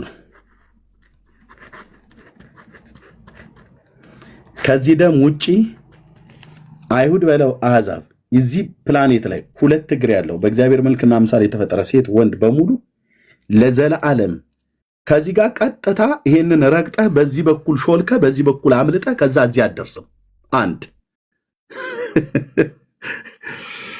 አሕዛብን ብትሆን ድንጋይንም ጣዖትንም ወንዝንም ጨረቃና ፀሐይን እያመለክ ይሄንን እውነት ረግጠህ እዚህ ጋር በዚህ ጋር ተሽሎክለከ በዛ ጋር ወጥተህ በእመቤቴ በወላዲቴ ብለህ እዚህ አገባ። መንገዱ አንድ፣ በሩ አንድ። አለቀ። በመረቀልን በአዲስና በሕያው መንገድ በኢየሱስ ደም ማለትም በስጋው በኩል በመጋረጃው እንድንገባ ድፍረት ስላለን ብሎ ይለናል። ሃሌሉያ የኔ አባት። ስለዚህ ማንም አይሁዳዊ የሆነ ሰው ካለ ቀጥታ በዚህ በኩል ወደ ላይ አትሄድ፣ ቀጥታ ና እዚህ በመስቀሉ በኩል። ያው መንገዱ እንደዚህ ነው። እንደዚህ ዘለህ አትሄድም። አሕዛብ የሚሆን እንደሆነ አትሽሎክሎክ፣ ሸላ ይመስል አትሽሎክሎክ፣ ቀጥታ በመስቀሉ በኩል ነው።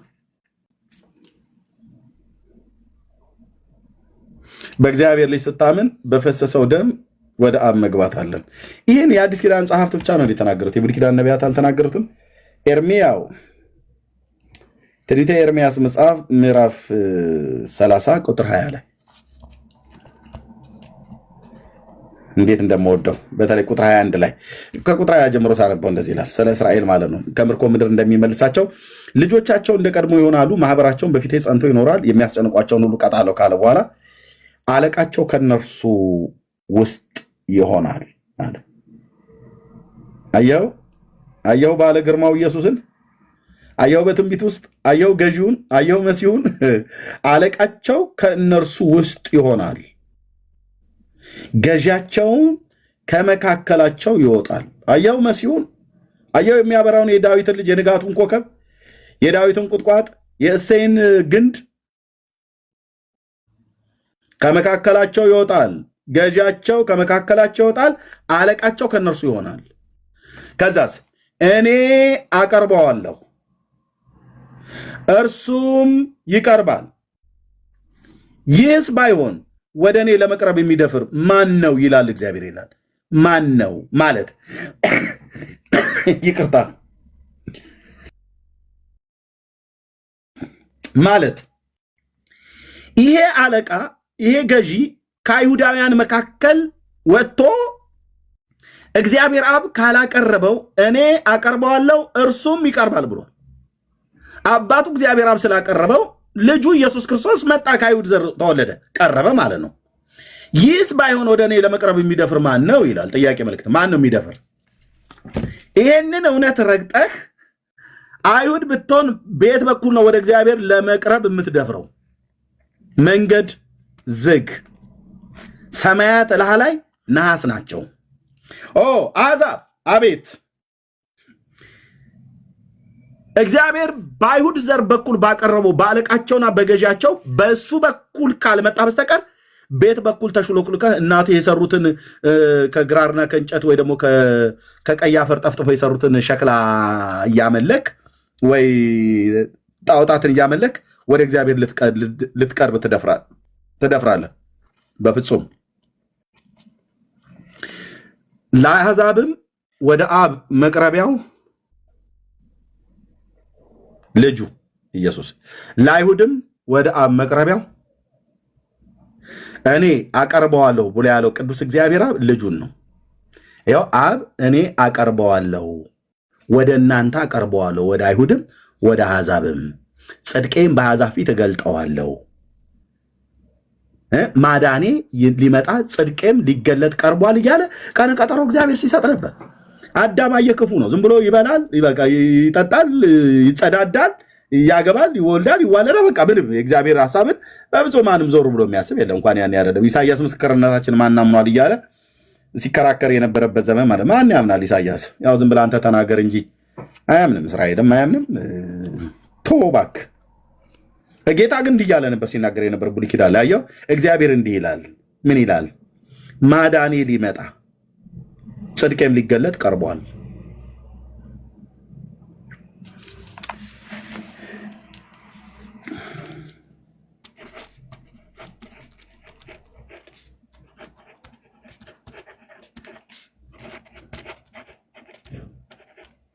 የእግዚአብሔር ማዳን ማን ነው? አብርሃም ኖ። ሙሴ በፍጹም። ሳሙኤል አይ በፍጹም። ኤልያስ ሞትን ሳይተወሰደው ነቢይ አይደለም። ዮካብድ የሙሴ እናት የሙሴ እናት ዮካብድ ኖ አይደለችም። የሳሙኤል እናት ሐና በፍጹም። ታዲያ ምን ተሻለ? ነቢይቱ ማርያም አራ በፍጹም። ኤልሳቤጥ የዮሐንስ እናት የመጥምቁ ዮሐንስ እናት አይደለችም። የጌታችን እናት ማርያም ቅድስት ድንግል ማርያም በፍጹም አይደለችም። እሷ ከነዚህ ምንም የምትበልጥበት ነገር ስለሌለ አይደለችም። ምስራቅ አፍሪካ ላይ ነው የአቢ ክብረ ከማርያም የሚበልጡ ብለህ ያልካቸው በራስ መጽሐፍት ላይ የተጻፈ አንድ ማታ የተጣረሰ አላሳይ ይችላለሁ። አይደለችም። መትሕተ ፈጣሪ መልዕልተ ፍጡራን ብለህ ያሉት ኦርቶዶክሳውያን ናቸው። መጽሐፍ ቅዱስ አይልም። በከመ ይቤ መጽሐፍ ማእከለ ፈጣሪ ወፍጡራን ለእረፍት ዘኮንኪ ትምህርት የኦርቶዶክስ ደብተራዎች እንጂ ያሉት መጽሐፍ ቅዱስ አይልም። ስለዚህ እነዚህ እናቶች ሁሉ በሙሉ በፍጹም። ያዕቆብ የለም።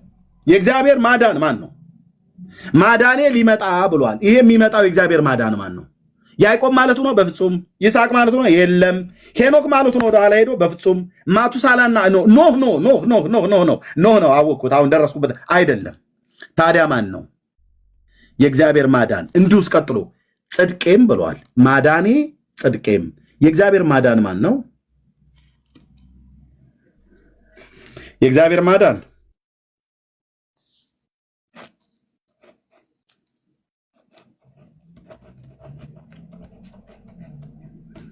የእግዚአብሔር ጽድቅስ? እነዚህ በእግዚአብሔር የማዳን ስራ ውስጥ የሉም። ስለዚህ ይሰረዛሉ ማለት ነው። በየስፍራቸው እናከብራቸዋለን። ደስ አይልም? አናደድኳችሁ ሃይማኖተኞች ሰዎች። እንደዚህ ነው ዲስሚስ ነው የማደርግልህ። የእግዚአብሔር ማዳን አብርሃም አይደለም። የእግዚአብሔር ጽድቅ አብርሃም አይደለም። የእግዚአብሔር ማዳን ሙሴ፣ ሳሙኤል፣ ኤልያስ አይደለም። የእግዚአብሔር ማዳን ማርያም አይደለችም፣ ኤልሳቤጥ አይደለችም፣ ሳራም አይደለችም። ኦኬ እግዚአብሔር የመረጣቸው በዘመኑ እግዚአብሔር ያከበራቸው እነሱም በዘመናቸው ጌታን አምልከውት ያለፉት ደጋግ አባቶቻችን ናቸው። ለዘላለም ጌታ ይባርካቸው። የእግዚአብሔር ማዳን ማን ነው? ኢየሱስ። የእግዚአብሔር ጽድቅ ማን ነው? ኢየሱስ። ማዳኑንም ጽድቁን በአይሁድም በአሕዛብ ፊት ገልጦታል። ቀራንዮ ኮረብታ ላይ ቀራንዮ ኮረብታ ላይ እግዚአብሔር ማዳኔን ይኸው፣ ጽድቄም ይኸው፣ ፍቅሬም ይኸው፣ ምሕረት ቸርነቴም ይኸው፣ ሰውን መውደዴም ይኸው፣ የዘላለም የምሕረቴ ባለጠጋ ይኸው፣ የፍቅሬም ባለጠግነት ይኸው እዚህ ላይ፣ የቸርነቴን ባለጠግነት ይኸው እዚህ ላይ፣ የጸጋውን ባለጠግነት ይኸው እዚህ ላይ ብሎ ልጁን ገልጦታል። ልጁ ያለው ሕይወት አለው። የእግዚአብሔር ልጅ የሌለው ሕይወት የለውም። 4 ነጥብ።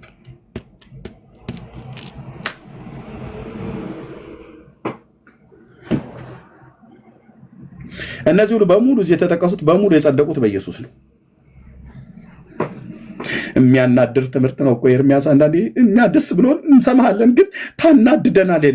ወንጌል አንዱ ማናደድ ነው ባህሪው፣ ማስደሰት ብቻ አይደለም። እንዴ ጥርሳቸውን እኮ አንቀጫቀጩበት ይላል እኮ እስጢፋኖስ ላይ። ካልተናደድክብኝማ ወንጌል አልሰበኩም ማለት ነው። በስጋ የተነስቼ አላናድህ እንጂ የዘላለም የሰው ስርዓት የሆነ ትምህርት ሲፈርስማ ብትንትኑ ነው የምናጠፋው አልኩ። በጽዮኑ አለት አድቅቀን ይሄው የእግዚአብሔር ማዳን፣ ይሄው የእግዚአብሔር ጽድቅ እኔ አቀርበዋለሁ እርሱም ይቀርባል። ይህስ ባይሆን ወደ እኔ ሊደፍር የሚችል ማን ነው አለ? ማንም። ስለዚህ አይሁድም ይሁን አሕዛብ በማን በኩል ነው ወደ አብ የሚቀርበው? በኢየሱስ ክርስቶስ በፈሰሰው ደም በኩል።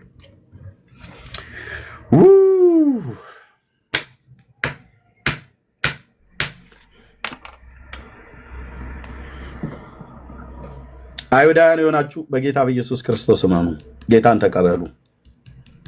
ኦኬ። አሕዛብሙን ጌታ ኢየሱስ ክርስቶስን ተቀበል። እሱን ካልተቀበልክ የአብን ፊት መቼውም ቢሆን አታየውም፣ የዘላለምን ሕይወት አታገኝም። ለዘላለም ከኃይሉ ክብር ርቀ በዘላለም ጥፋት ትቀጣለህ።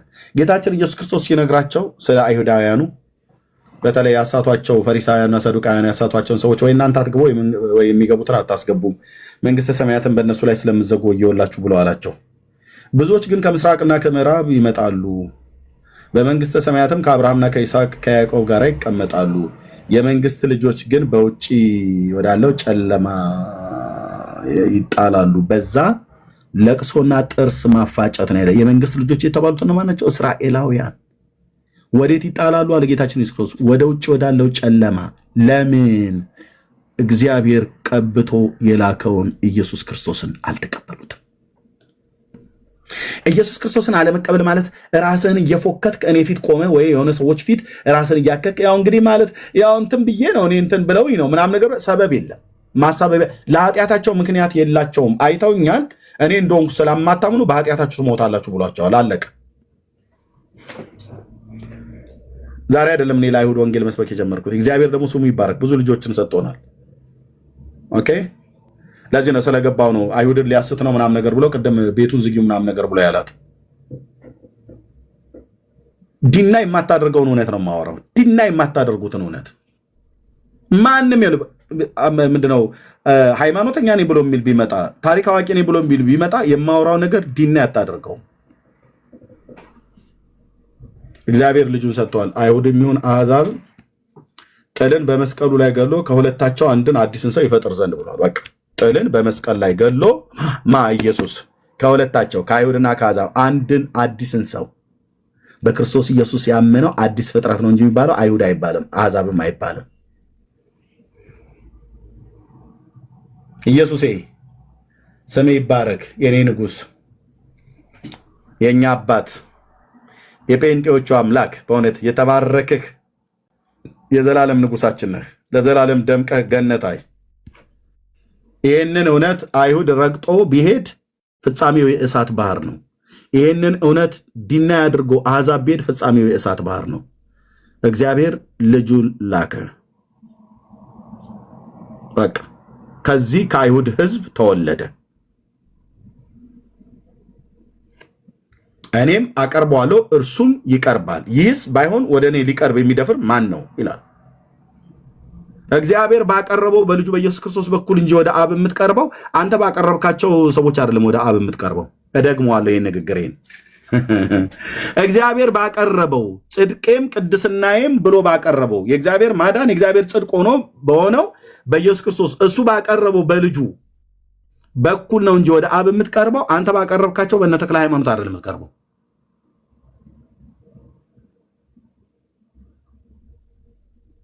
አለቀ። እግዚአብሔር ባዘጋጀው መርከብ ገብተህ እንጂ የምትድነው አንተ በሰራው መርከብ ገብተህ አይደለም የምትድነው።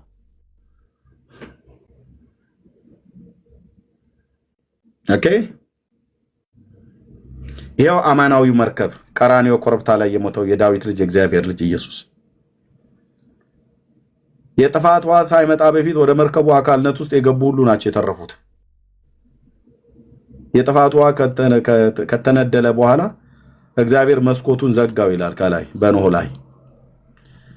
ዓለም ቢንጫጫ እባክህ አስገቡኝ፣ አንዴ እጄን ቀኝ እጄን እየዘረጋሁልህ ነው፣ ሳበኝ ሴም እባክህ በዚህ በኩል ካም እየጮኩ እያለቀስኩ ዝም ትለኛለህ፣ ሕፃኗን እንኳን ተቀበለኝ እንጂ ያፌት፣ ኧረ እባካችሁ እያለቅን ነው እኮ ወገኖቼ፣ ውሃው ቁርጭምጭሚታችን ደረሰ፣ የጥፋት ውሃ ወደ ወገባችን ደረሰ፣ ትከርሼ ጋር ደርሷል፣ ቢያንስ ይህችን ሕፃን እንኳን ተቀበለኝ ብሎ ወደ ሴም ጮሆ፣ ወደ ካም ጮሆ፣ ወደ ኖህ ጮሆ፣ ወደ ሚስቶቻቸው ጮሁ። ከመርከብ ውስጥ እጁን ዘርግቶ መስኮቱን ከፍቶ እጁን ዘርግቶ ሊያተርፈው የሚችል የለም። ራሱ እግዚአብሔር መስኮቱን ዘጋው ይላል።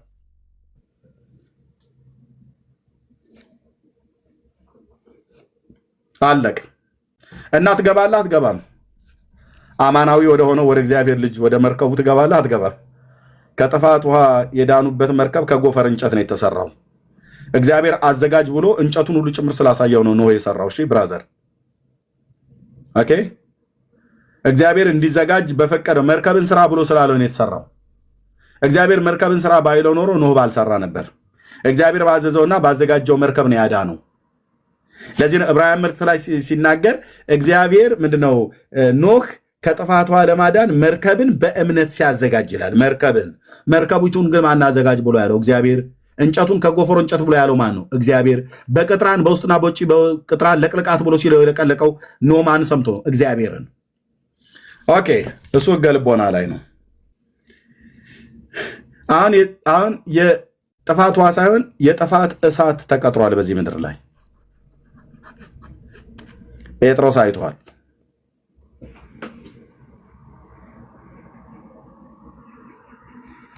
እቺ ዓለም ለጥፋት ለእሳት ተቀጥራለች። እግዚአብሔር የላከውን ልጁን ኢየሱስ ክርስቶስን ያልተቀበሉትን እግዚአብሔር በዘላለም ዲን እሳት እንዴት እንደሚያቃጥል በቀል ቀን ተዘጋጅቷል። ከኃይሉ ክብር ርቀው በዘላለም ጥፋት ነው የሚቀጡት። ተሰሎንቄ ላይ ቅዱስ ጳውሎስ እንደጻፈው። ስለዚህ ፈጥነህ ወደ መርከቡ አካልነት ውስጥ ግባ። አማናዊው የአዲስ ኪዳን መርከባችን ኢየሱስ ክርስቶስ ነው። እግዚአብሔር ያዘጋጀው የመዳን መርከብ ኢየሱስ ክርስቶስ ነው። አለቀ። እልቅ አትግደርደር፣ ና ግባ። ስራህን ሰርቶልሃል አማኑኤል በመስቀል ላይ ተብሎ ሲባል እኔ ሰርቼ ነው ብለህ አትበል። ቀኑን ሙሉ እኮ እንደኔ ሀገር ፍየሎች ጨርቅ ምንድነው ቅጠል እያላመጥክ እኮ ነው የምትውለው። ራስህ ታውቀዋለህ እኮ በስራዬ የት የሆነ መግቢያ እያልክ ብለህ የምትል ማለት ነው። ጨነቀኝ ጠበበኝ ነፍሴ ወዲያልኝ ትላለህ። ና ለነፍሴ ሞተልህ ኢየሱስ ክርስቶስ አለ ብለህ እንግዲህ እኔ በስራዬ ነው የምጸድቀው ብሎ ይላል። ምን የሚያጸድቅ ስራ አለህና? ምን የሚያጸድቅ ስራ አለሽ እናትዬ? የለም እኮ ብራዘር።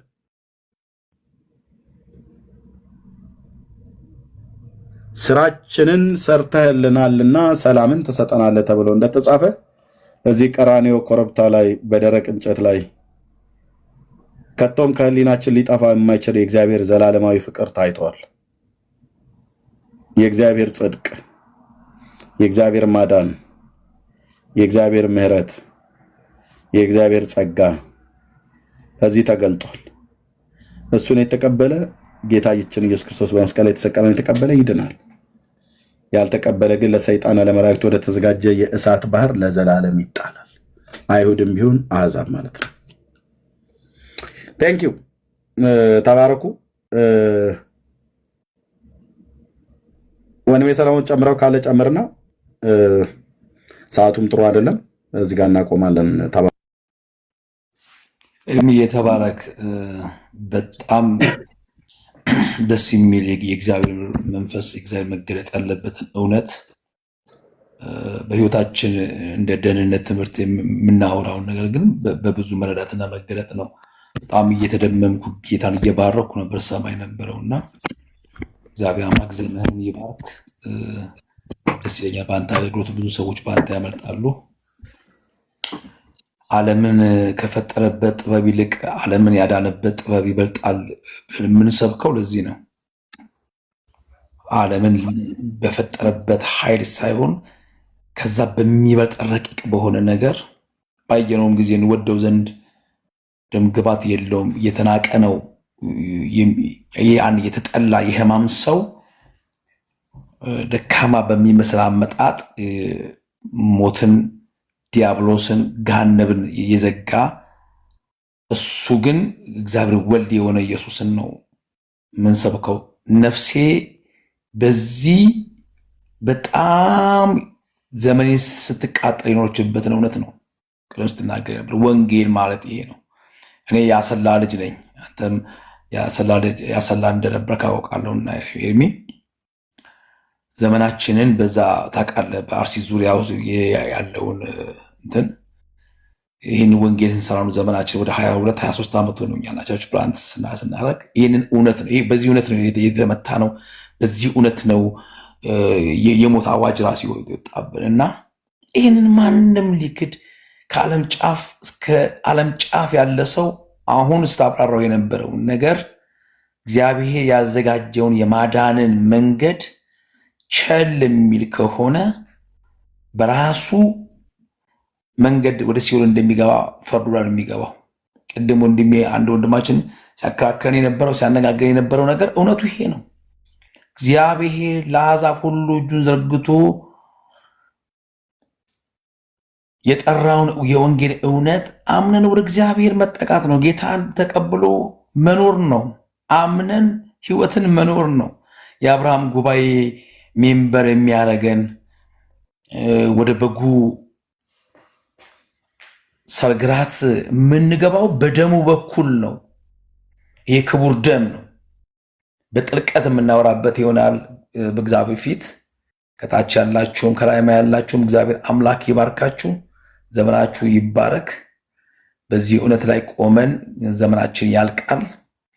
ለኛ ድንቅ ነው። ዘማሪው እንዳለ ድንቅ ነው ለኔስ ጌታ፣ ድንቅ ነው ለኔ ኢየሱስ፣ ሞኝነት ቢመስላት ለዓለም ድንቅ ነው ለኔ ዘላለም አለ። ድንቅ ነው ኢየሱስ። ስለዚህ የአንገታችን ማተብ የህይወታችን መርህ ነው፣ ሰላማችን ነው። ይህን እየሰበክን ነው የምንኖረው። ተባረኩልኝ። እግዚአብሔር ሰላም ከእናንተ ጋር ይሁን። ዘመናችሁ የእግዚአብሔር ሰው ዘመን ይሁን። ይህም እየተባረክ ሌላም ቀን እገባለሁ፣ በሰፊው እናገለግላለን። ከቻልክ እኔ ቤት ትገባለህ። ተባረክልኝ።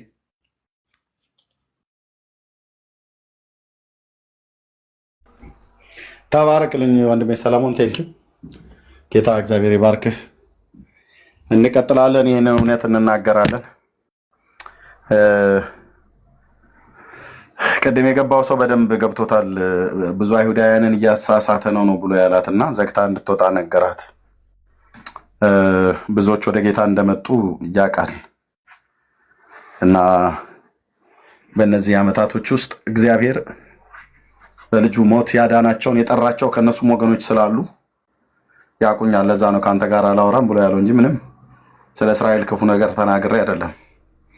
ያውቃሉ ልባቸውን። ግን እግዚአብሔርን እጅግ አድርገን እናመሰግናለን። እኛ ወንጌሉን መናገራችን እንቀጥላለን። ማዳን የእግዚአብሔር ነው። ደህንነት ከእግዚአብሔር ዘንድ ነው። ጸጋና ሰላም ይብዛላችሁ። እሺ ኤፊ የምትለው ነገር ካለ በልና እንጨርስ። ከዛ ዴስቲኒ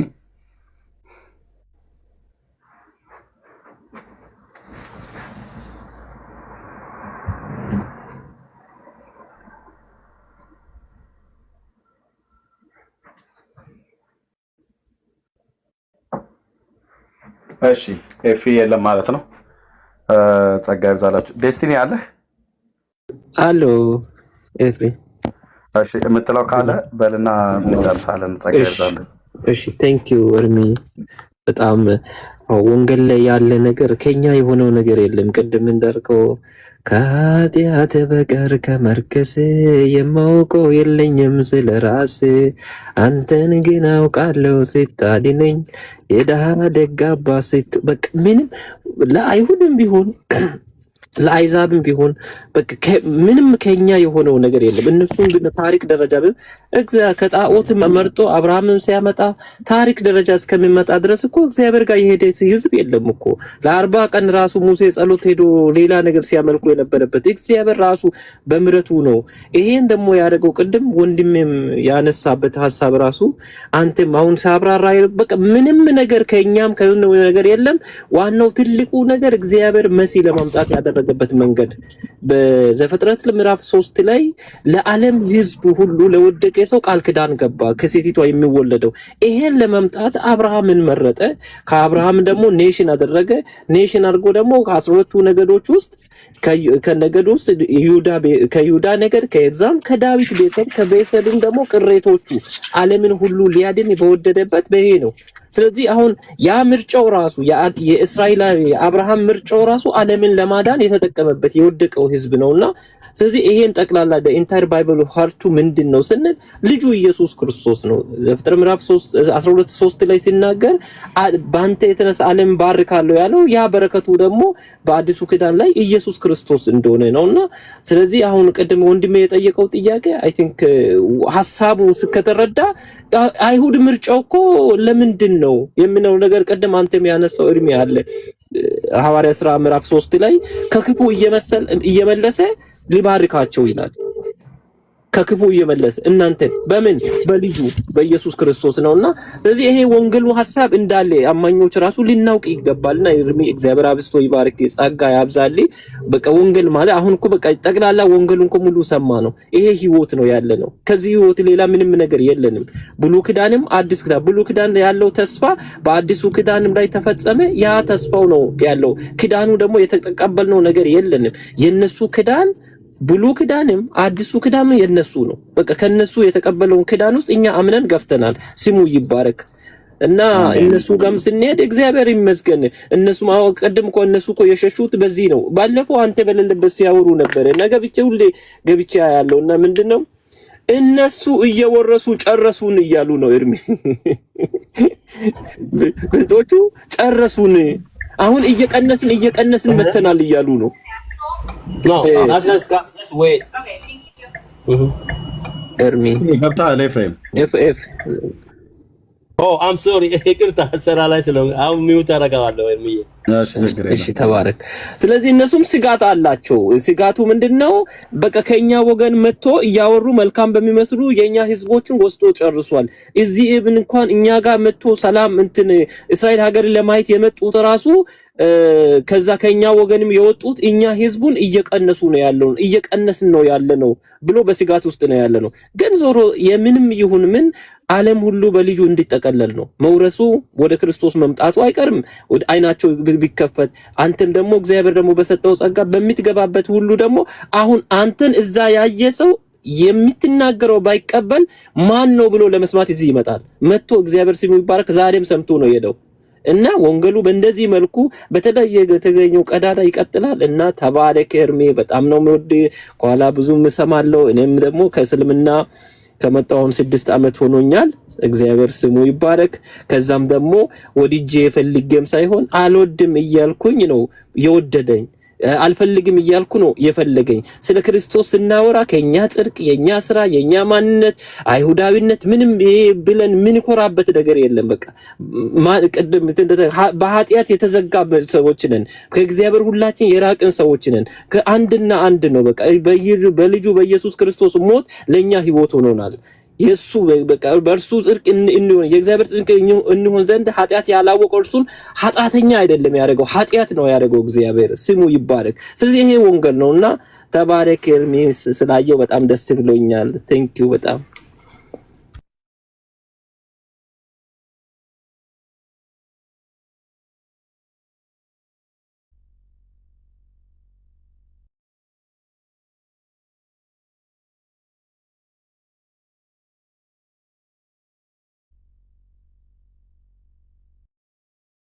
እሺ ቴንኪ ወንድማችን ዴስቲኒ ጸጋ ይብዛልህ፣ ተባረክልኝ፣ ጌታ ይባረክ።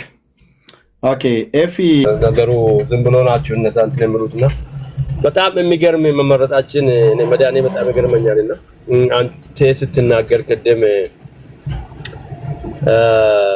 ጳውሎስ ምን አለው? ከኃጢአተኛ ዋናው እኔ ነኝ አለ እና በጣም እኔ መመረጥ ይገርመኛል። በጣም መጠራታችን መዳናችን በጣም የሚገርመን ነውና በጣም እግዚአብሔር ይወደኛል እያልኩ ነበር ቤቴ ውስጥ ቁጭ ብዬ እንደዛ በጣም ይሰማኛል። በጣም እግዚአብሔር መውደድ የእግዚአብሔር ፍቅር ለኛ ያሳየን የሚገርም ነው እርምዬ እና ዮሐንስ ወንጌል ምዕራፍ 10 ላይ ከዚህ በረት ያሉ ሌሎች በጎች አሉኝ ይላል ቁጥር 16 ላይ እነሱን ላመጣ ይገባኛል፣ አንድ መንጋ ይሆናሉ እረኛውም አንድ ይላል። የሚገርም ይሄንን መንፈስ ቅዱስ በተኝቼ ያስተምረኝ ነበር ትናንትናና ስለ በግና እስራኤላዊ ሆኖ በግ ያልሆኑ አሉ። እስራኤላዊ ሆኖ አይሁዳዊ ነው ግን በጌታ የጌታ ዘር ናቸው። አይሁዳዊ ነው ቃል ኪዳን ልጆች ናቸው። ነገር ግን ስለቀድም አንተ እንዳልከው እስራኤላዊ ሆኖ በጌታ ክርስቶስ በጌታ ካላመኑ አይድኑም፣ አልዳኑም፣ በግ አይደሉም። በግ ማለት አይሁዳዊ ሆኖ በክርስቶስ ያመነ ማለት ነው። አይዛብ ሆኖ በክርስቶስ ያመነ በክርስቶስ ደም በጣም ደስ የሚል ነገር ነው። ቅድም መንፈስ ቅዱስ ሲናገር ነበርና ደም ሳይፈስ አይደለም እና ሁለተኛ ቆሮንቶስ ምዕራፍ 5 ላይ ደግሞ ቁጥር 17 ማንም በክርስቶስ ቢሆን አዲስ ፍጥረት ነው አሮጌ ነገር አልፏል ይላል። ቅድም ተናግረን በጣም ደስ የሚል ነው። እርምዬ ይሄን ቶፒክ ቀጥልበት፣ በርታ እና ስራ ላይ ስለሆንኩ ነው። ጌታ ዘመናችሁን ይባርክ። ወንድሜም ተባረክ፣ የምትሰሙ ሁላችሁ ተባረኩ። ቀጥል እርምዬ።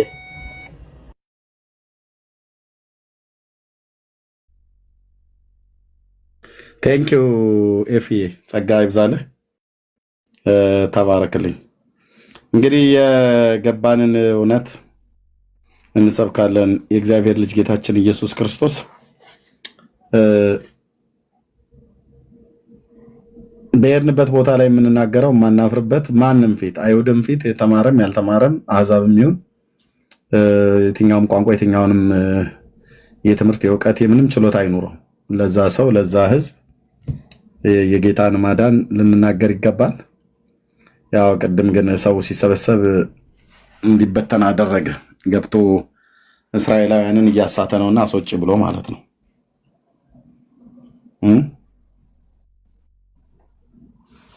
እና ይሁን ግድ የለም ይገባናል። ብዙ ህዝብን በተሰበሰበ ጊዜ አይሁድ ቁጣ ሞልቷቸው ብሎ የሚለው ቃል ትዝ ይላችኋል አይደል? ጳውሎስን ሊሰሙት በተሰበሰቡ ጊዜ ቅናት ሞላባቸውና የከተማውን ህዝብ ሁሉ ጭምር አስነሱበት ይላል። ይገባናል። እና እግዚአብሔር ለዘላለም ሕይወት የጠራቸው አይሁዳውያንም ይሁን አሕዛብ ማንም ይሁን ማንም ከመስማት ወደኋላ አይልም። እና እግዚአብሔር ይባረክ። ጊዜ እግዚአብሔር ይሰጠናል፣ ጸጋን ያበዛልናል። ጸልዩ ለሚድኑም ሰዎች ሁሉ ጭምር። በዚህ ጉዳይ እኛም ከመናገር ወደኋላ አንልም። የተገኘውን አጋጣሚ ሁሉ ተጠቅመን የእግዚአብሔር ቃል እውነት ላይ የሰፈረውን እንናገራለን። የሁላችን ጌታ የሆነውን ኢየሱስ ክርስቶስን እንሰብከዋለን። እና ጸጋ ይብዛላችሁ። እሺ ኤሮይ፣ እሺ አስገባሽ። እስቲ ሜሴጅ ስላየው አስገባሽ። ሊወዶች ልውጣ። ይሰማሻል? ኤልሮይ እኩለ ሌሊት ነው። ሰላም ለእናንተ ይሁን። እድሜዬ ሰላም ለአንተ ይሁን። ወንድምነት ሰላም ሰላም። እሺ እንዴት ነሽ? እግዚአብሔር ይመስገን። እኛ ጋር እኩለ ሌሊት ነው፣ ዱባይ ነኝ ያለሁት። ኦኬ ሶሪ። አንቺ ጋር እኔ ይቅርታ ልጠይቅ እንጂ ቅድም ጥሩ ውይይት ይዛችሁ በመሀል ረበሸ። እንደው ኤርሚዬ መልካም ፍቃድህ ቢሆን እኔ እንግዲህ አንተን መከተል ከጀመርኩ ገና ሀብለክ ፌስቡክ ከጀመርክ ጀምሮ ሊባኖስ በነበርኩበት ሰዓት ነውና አብሬክ ነኝ ያለሁት። እኔ ስለ እስራኤል ታሪክ በደንብ መማር ማወቅ እፈልጋለሁ። ዩቱብ ላይ በጣም ፈለግኩኝ። ያው ብዙ ሙቀቱ ስለሌለኝ እንትን አላልኩም እና ላገኝ አልቻልኩኝም። እንዲህ ለመማር ስፈልግ የሚረብሹ ሰዎች ይመጡና ይረብሻሉ። በተለይ ደግሞ ኢራን ያው እኔ ኢራን ላይ ብዙ እንትን አለኝና አሁን ደግሞ ባለፈው ስትናገር የምሰማው ኢራን እንትን መርዶክዮስን ልታጠፋ የአይሁድ ሕዝብን ልታጠፋ የነበረች ሀገር ናት ብለህ ስትለኝ በቃ በደንብ መማር ለመናገር ለሰዎች በተለይ እስራኤልን የማይወዱ በጣም ብዙ ሰዎች አሉና እነሱ መልስ ለመመለስ እፈልግና እውቀቱ ስለሌለኝ እንደው እንዴት አድርጌ ከአንተ ጋር መማር እችላለሁ? እንደው ዩቲዩብ ላይ ባገኝ። አሁን እንግዲህ እኛ ጋር እኩለ ሌሊት ነው። እንደው እንዳጋጣሚ ዞር ስል ነው ከፍታ ያገኘሁት። ቅድም እየሰማው ነበር፣ በመሀል ተበጠበጠ፣ እንቅልፍ ያዘኝ። በመሀል ደግሞ ስነቃ ደግሞ አገኘሁትና እንደው እንዴት ነው መማር የምችለው? ዩቲዩብ ላይ አለ ኮይ ሙሉ እውቀቱ እንዲኖረኝ በጣም ትልቅ ሸክም አለኝ ለእስራኤል እጅግ በጣም እና እንደው ይሄን ልልክ ፈልጌ ነበር። ተባረክልኝ። ጸጋና ሰላም ካንተ ጋር ነው። እንደምነት ትጸልይላቸዋለሽ ግን በኢየሱስ ባለፈው ነገር የዛሬ ዓመት ነገር ያለው ፋሲካ ላይ የባህል እኔ በጣም እጅግ ሸክም አለኝ። እኔ ሊባኖስ በነበርኩበት ሰዓት ለሊባኖሳውያን ምን እንደምላቸው ታውቃለህ? እስራኤል ባትኖር ኖሮ ህዝበላ እናንተን ከምድር ገጽ ያጠፋችሁ ነበረ። ስለዚህ እስራኤልን ጥላቻ ሳይሆን በፍቅር ልትይዟት የሚገባት ሀገር ናት እላቸዋለሁ። ሽጉጥ እስከ መምዘዝ ድረስ ደርሰውብኛልና እጅግ በጣም በቤተክርስቲያንም ሊባኖስ በነበርኩ ጊዜ በጸሎት ህብረት ውስጥ ማገለግል ነበር። እንግዲህ አሁን ትንሽ እዚህ ያለሁበት ሀገር ላይ መረጋጋት ስላልቻልኩ ነው ከአገልግሎት ያቆምኩትና ትልቅ ሸክም አለኝ በጣም። ስለ ሰላማቸውም ስለ መዳናቸውም ጸልዩ። በተለይ ደግሞ እግዚአብሔር ነው በእርግጥ ይህንን ሸክም እንደዚህ የሚሰጠው። ሰው ሸክም አለኝ ብሎ ካለ በጣም ነው የማከብረው። እግዚአብሔር መንፈስ ቅዱስ በሰው ውስጥ ያመጣል። በተለይ ስለ ሰላማቸው እንድንጸልይ መጽሐፍ ቅዱስ ያዘናል። ከምንም በላይ ግን ስለ መዳናቸው ግን በወንጌላውያን አብያተ ክርስቲያናት ውስጥ ሙሉ በሙሉ እንዳልል እንደዛ ጭፍን መሆን አልፈልግም እንጂ አይጸለይም። የጸሎት ርዕስ እንኳን ሆኖ አይቀርቡም። በጣም ነው ማዝነው። አሁን በጣም ብዙ ለወንጌል በጣም ወንጌል በቃ ለወንጌል የተጋ ወንጌል እንደ በቃ ወንጌል እንደው መቼስ እንግዲህ መቼ መሰለህ እንግዲህ ወንጌል ለወንጌል ምናምን ነገር ብለው የሚሉ ሰዎች አብዛኞቹ ጤነኞች አይደሉም። ለአይሁድ ሕዝብ ስለ መዳናቸው አይጸልዩም። ለእስላሞች ሲጸልዩ፣ ለኦርቶዶክሳውያን ሲጸልዩ፣ ለሌሎች ሲጸልዩ፣ ለአይሁድ ሕዝብ ግን አይጸልዩም። ቤተክርስቲያን መውደቅ የሚጀምረው አንዱ ይሄም ሲሆን ነው። እነ ጳውሎስን የሚያክል ሐዋርያ ግን እነሱ ይድኑ ዘንድ ይላል አይደለም ከመጸለይ አልፎ ልመናዬ ወደ እግዚአብሔር እንዲድኑ ነው ይላል። አየህ ሐዋርያው የእስራኤል ልመና ወደ እግዚአብሔር ይለምንላቸው ነበር ማለት ነው። እዚህ ያላችሁ ወገኖች አሁን እስቲ በጌታ ፊት ትንበረከኩ አይሁዳውያን ጌታ ሆይ ለኛ የበራልን የወንጌል ብርሃን እንዲበራላቸው ብላችሁ በታማኝነት በእግዚአብሔር ፊት ሳትዋሹ የምትጸልዩ ሰዎች ሲሰባሰባት ቁጥር ጻፉ። በእግዚአብሔር ፊት ሳትዋሹ በእግዚአብሔር ፊት ስራዬ ብላችሁ የምትጸልዩ 77 ቁጥር ሲጻፉ 2 ሰዎች 3 ሰዎች እንዳትዋሹ የእግዚአብሔር ልጆች የሆኑ አይዋሹም። ጌታ ያያል። በቃ በጣት ቆጥረህ ነው የምታገኘው። ሂዱ፣ የትኛውም ቤተክርስቲያን ላይ ሂዱ። በእሑድ ጉባኤያችን ላይ ስማቸው ተጠርቶ እንኳን አይጸለይላቸውም። ስለ መዳናቸው መሲሁን እንዲያውቁ አይጸለይላቸውም። ግን ወንጌል እናሰራጫለን እንላለን። በጣም ብዙዎቻችን ላብ በላብ ሲሆኑ ታያቸዋለን። ከአሜሪካ አውሮፓ፣ ከአውሮፓ ካናዳ፣ ከካናዳ አውስትራሊያ፣ በአፍሪካ በተለያዩ ቦታዎች ላይ ገጠር ከተማ ገባን አውትሪች ምናምን ነገር ብለው ሲሉ ማለት ነው።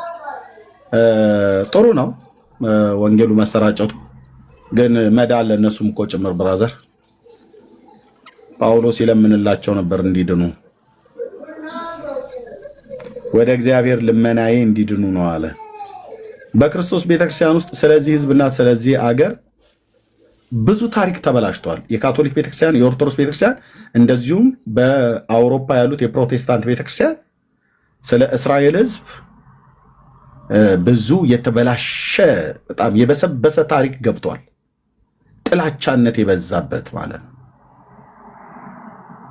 እና እውነት ልንገራችሁ፣ ጸልዩ፣ ለእስራኤልም ህዝብ ጸልዩ። ጌታ መንፈስ ቅዱስ ባሳሰባችሁ ጸልዩ። ስለመዳናቸውም ለሌሎች ሰዎች ስለመዳናቸው እንደምንጸልይ ጸልዩ። ወንጌልም እንደምትነግሯቸው ደግሞ ለሌሎቹ ለእነሱም ጭምር ወንጌል እናገር። አይታችኋል። እዚህ አሁን ሶሻል ሚዲያ ላይ የሚጮሁ በሙሉ ፓስተሮች ነን ወንጌል ሰባኪ ነን እያሉ ላይታች ምናምን ነገር ሲወርዱ የምታያቸው ሰዎች አንድ ቀን አይሁዳውያንን አግኝተው ወንጌል ነግረዋቸው አያውቁም። በስራዬ ብለው በዓላማ ብለው ለእነሱ ወንጌል ሰብከው አያውቁም። ከእነሱ ጋር ማውራት እንደዚህ ቀላል ነገር አይደለም። ዮሐንስ 3:16 ብለህ ብትላቸው አልሰማም ነው የሚሉት። የአዲስ ኪዳን መጽሐፍት ነው። ስለዚህ እኛን በታናክ አውራን ይልሃል። አብዛኛው ጴንጤ ደግሞ ቢበጠር የብሉይ ኪዳን መጽሐፍት ብዙዎቹ በፍጹም አያውቁትም። ያለፈ መጽሐፍ ነው የአሮጌ መጽሐፍት ነው ብሎ የሚያናንቅ እኮ በጣም ብዙ አለ።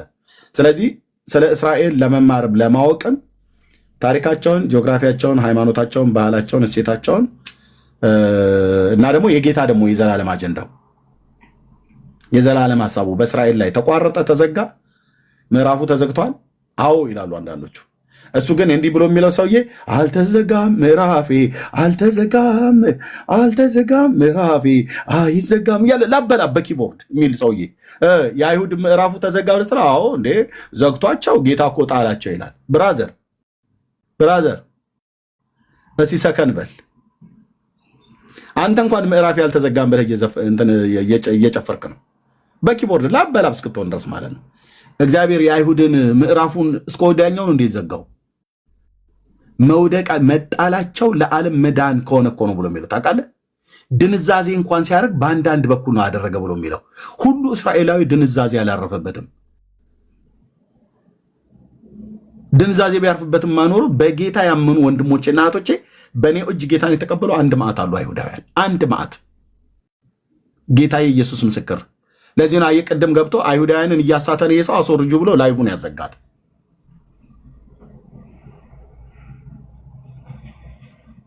እግዚአብሔር የቀደመውን ሕዝብ ለዘላለም አልጣለውም። እስራኤልን ለዘላለም አልጣለውም። እስራኤልን ለዘላለም አልረሳውም። ለበበሉ ጌታ ጥሏቸዋል። ቤተክርስቲያን በእነሱ ቦታ ተተክታለች ይላል። ዳርያዝ ብራዘር የቱ ጋር ነው ቤተክርስቲያን በእነሱ ቦታ ተተክታለች ብሎ የሚለው? አንተ አተካኪ ማን አደረገህ? ቤተክርስቲያን ከአይሁድም ከአሕዛብም ከነሱም ከአሕዛብም በክርስቶስ ደም የተዋጁ የክርስቶስ ማህበረሰብ ናቸው እንጂ እስራኤል የምትባለን አጥፍቶ እነሱ በእነሱ ተተክተዋል። ቤተክርስቲያን እቻ አሁን ዋናዋ እስራኤል አይደለችም። እስራኤል የሚባለውን ህዝብ እግዚአብሔር ታሪኩን ዘግቶታል፣ ጥሎታል፣ ከእነሱ ጋር ምንም ጉዳይ የለውም ብሎ ይላሉ አንዳንዶቹ።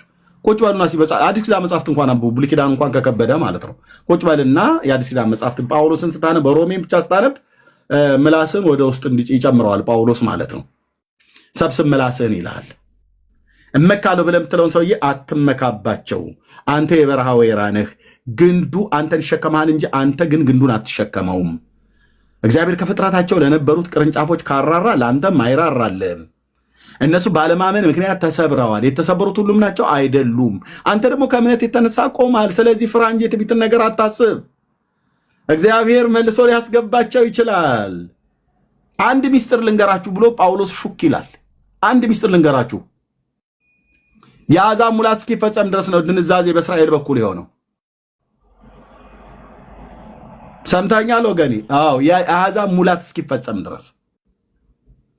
እኛ ከዚህ በኋላ ምን በስጋ እስራኤላዊ የሚባል ኢየሱስ ክርስቶስ ዘብሮ የማያየው ህዝብ ነው። እኛ ምንም በዚህ እንትን ብለህ እምልህ አዲስ ኪዳን ብሎ ይላል። አዲስ ኪዳን ነበርክ ማለት ነው። በቃ እግዚአብሔር በምሕረት ጠራ። እነሱም ደግሞ ጌታን ያመልኩ ነበረ፣ ግን እያመለኩት አልታዘዙም። እነሱ ቀድሞ ታዘዙ፣ እኛ ቀድሞ አልታዘዝንም ይላል የአዲስ ኪዳን መጽሐፍት።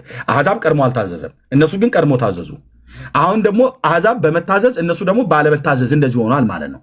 አንድ ካል አይሁድ በአሕዛብ ላይ እንዳይመካ፣ አሕዛብም በአይሁድ ላይ እንዳይቦስት ሁለታችንን ተረጋጉ አይነት ነገር ነው ጌታ። አሕዛብ ለእግዚአብሔር ባልታዘዙበት ዘመን እነሱ ሲታዘዙ ነበረ። የህግ ስርዓትና የህግ መስጠትና የመቅደስ ስርዓት ለእነሱ ሆኖ እነሱ ሲታዘዙ ነበረ። በድካምም በብርታትም ሲታዘዙ ነበር እነሱ። አሕዛብ ባልታዘዙበት ዘመን እነሱ ይታዘዙ ነበር። አሁን ደግሞ አሕዛብ ለክርስቶስ ኢየሱስ ሲታዘዙ እነሱ ደግሞ ወደ አለመታዘዝ ሄዱ፣ አንድ ለአንድ እንዲሆኑ እግዚአብሔር ሁሉንም ይምር ዘንድ ብሎ እና አይሁድ የሚባል እግዚአብሔር የለውም ከዚህ በኋላ ወገኖቼ የእስራኤል ህዝብ እያሉ እዚህ መጥተው እንትን የሚሉ ሰዎች ምናምን ብሎ የሚሉ ቀጣፊ ፓስተር በለው። አፍክን ያዝ በለው። አፍክን ያዝ በለው። አፍክን ያዝ በለው። ይሄ አልሼባብ ሊሆን ይችላል፣ አልቃይዳ ሊሆን ይችላል። አፍክን ያዝ በለው። እግዚአብሔር የቀደመውን ህዝብ አልጣልም፣ ጉዳዩን አልጨረሰም። ኢየሱስ ይመጣል። አዎ የመምጣቱ ነገር እውነት ነው፣ ልክ ነው፣ ምንም ጥርጥር የለው። የት ነው የሚመጣው? እኔ አላቅም ይላሉ አንዳንድ ሰዎች። እንዴት ነው የማታውቀው? የት ነው የሚመጣው? ወደዚህ ዓለም ሲመጣ የት እኮ ነው የሚመጣው? የት ሀገር ነው የሚመጣው? ጅዳ ነው የሚመጣው? ቤጂንግ ነው የሚመጣው? ቻይና? የት ነው የሚመጣው? ሲድኒ አውስትራሊያ ነው የሚመጣው? የት ነው የሚመጣው? የብሉይ ኪዳን መጽሐፍት ምን አሉ? ቅዱስ ጳውሎስ ምን አለ? ጌታ ኢየሱስ ራሱ ምን አለ? በጌታ ስም የሚመጣ የተባረከን እስክትሉኝ ድረስ አታዩኝም ብሏቸው አይደል እንዴ? በቀነ ቀጠሮ አይደል እንዴ? ቀነ ቀጠሮ እኮ ሰጥቷቸው እኮ ነው ሄደው። የት ነው የሚመጣው? ኢየሩሳሌም፣ እስራኤል። እንደዛው እንደተናገረ ይሆናል።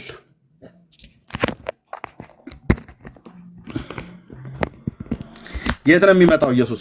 ማንንም ጴንጤ ጠይቀው ኢየሱስ የት ነው የሚመጣው ብለህ ብትለው አንዳንዱ በጣም እንትን ይላል። ምልህ እኔ በቃ ይመጣል። እኔ የትም ይምጣ የትም መምጣቱ ነው ዋናው ይላል። ይሄ አይ ኖ መምጣቱ ነው ዋናው፣ ግን የት ነው የሚመጣው? እስራኤል ላለ ማለት ነው። የት ነው የሚመጣው? አንተ መሰረተ ክርስቶስ ቤተክርስቲያን ኳይር ነው የማገለግለው በሙሉ ወንጌል ቤተክርስቲያን እዛ ብቻ ብለህ ብትለው ወንድሜ የት ነው የሚመጣው ኢየሱስ? እስኪ እስራኤል እያላችሁ ጻፉ። የሰይጣን አናቱ የተመታ ይሁን። እስራኤል እያላችሁ ጻፉ። ወደ ገዛ ወገኑ አይደል እንዴ ያኔ የመጣው በመጀመሪያ ሲመጣ? አሁንስ ወዴት ነው የሚመጣው? ወደ ወገኖቹ ነው። የወጉት ሁሉ ያዩታላ አይደለም ወይ መጽሐፉን ብሎ የሚለው? እስራኤል ነው የሚመጣው። ወንድሞቼ እናቶቼ፣ ኢየሱስ ይመጣል። አዎ ይመጣል፣ ምንም ጥርጥር የለውም። ሲመጣ የት ነው የሚመጣው? እስራኤል። ቀድሞ ሲመጣ ሲወለድ የት ነው የመጣው? እስራኤል። በዳግም ምጽአት ሲመጣ የት ነው የሚመጣው? እስራኤል። ነገሩ ይሄ እስራኤል ብሎ የሚለው ስም ራሱ በጣም ብዙ ሰዎችን ያበሳጫል። ሰው ኢየሱስ ተብሎ ሲባል ብስጭት እንደሚል ግን ምናምን ነገር ብሎ እንደሚል እስኪ እስራኤል እያደጋግመህ እስኪ ሰዎች ላይ ጠራ፣ ይናደዳሉ። ይሄ ስም አብርሃም አይደለም ይሄን ስም ያወጣው። ይሄን ስም የያዕቆብ ሚስት ራሄልና ሊያ አይደሉም ያወጡለት። እስራኤል ብሎ የሚለውን ስም ማን ያወጣው? ስሙን ማን ያወጣው? ኢየሱስ ብሎ የሚለውን ስም ሰው እንዳላወጣለት ማርያምም ዮሴፍም አላወጡለትም። በመልአኩ እንደተባለ ስሙንም ኢየሱስ ትይዋለሽ ብሎ ስላለ ማለት ነው። ለዚህ ነው ሳር ቅጠሉ ምናምን ነገር ይላል።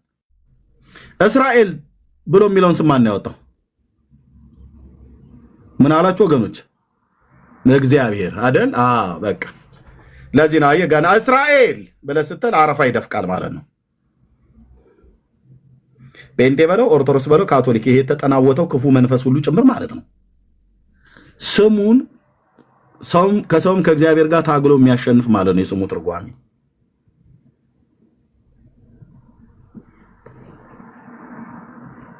እንደ ኢየሱስ ስሙ ኃይል አለው እያልኩ አይደለም። ተራ ስም ነው ስሙ። እስራኤል ብሎ የሚለው ስም ተራ ስም ነው። ግን ተራ ስም ቢሆንም እንደ ኢየሱስ ሞገስ ያለው፣ እንደ ኢየሱስ ኃይል ያለው፣ እንደ ኢየሱስ ስልጣን ያለው ስም አይደለም። ኢየሱስን የሚያክል ስም በላይ በሰማይ በታች በምድር የለም። በመልአኩ እንደተባለ ስሙንም ኢየሱስ ትይዋለች ተብሎ እንደተጻፈ ያዕቆብን እስራኤል ይባል ብሎ ስም ያወጣለት ማን ነው? ጌታ ነው። ስለዚህ ሰው አሁን አንዳንድ ክርስቲያኖች እስራኤል ማለት ቸግሯቸዋል። ኢየሱስ የት ነው የሚመጣው? እኔ የምልህ ዋናው መምጣቱ ነው የምልህ እኔ እንግዲህ ያው አለ አይደል ምናምን ነገር ብሎ ይላል።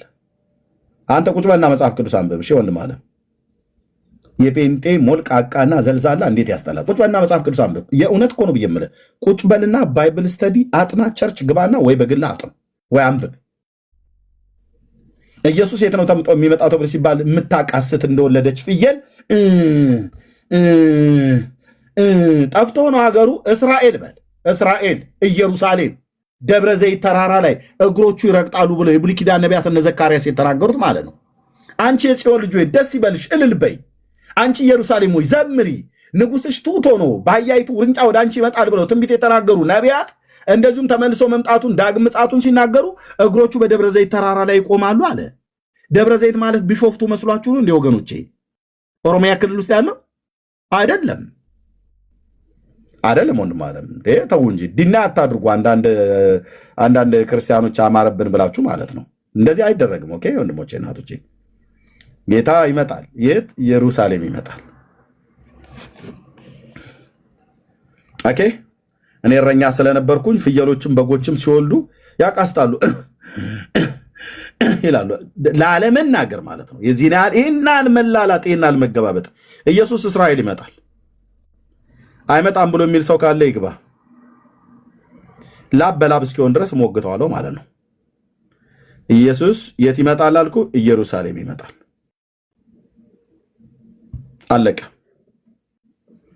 አለቀ ደቀቀ። እዚህ ምድር ላይ ይመጣል። በአምባ ላይ ፈረስ ተጭኖ እዚህ ምድር ላይ ይመጣል። ሰይጣን ይናደድ፣ የምስራቹን ቃል እንሰብካለን፣ እዚህ ምድር ላይ ይመጣል። ከዚህ በፊትም የመጣው እዚህ ምድር ላይ ነው። እግሮቹ በደብረ ዘይት ተራራ በኩል በምስራቅ በኩል ባለው በተራራ ላይ እግሮቹ ይረግጣሉ። የብሉይ ኪዳን ነቢያት የተናገሩት ቃል እውን ነው የሚፈጸመው። የእውነት እላችኋለሁ ንጉሱ ኢየሱስ ክርስቶስ የእግዚአብሔር ልጅ በአምባ ላይ ፈረስ ተጭኖ ይመጣል።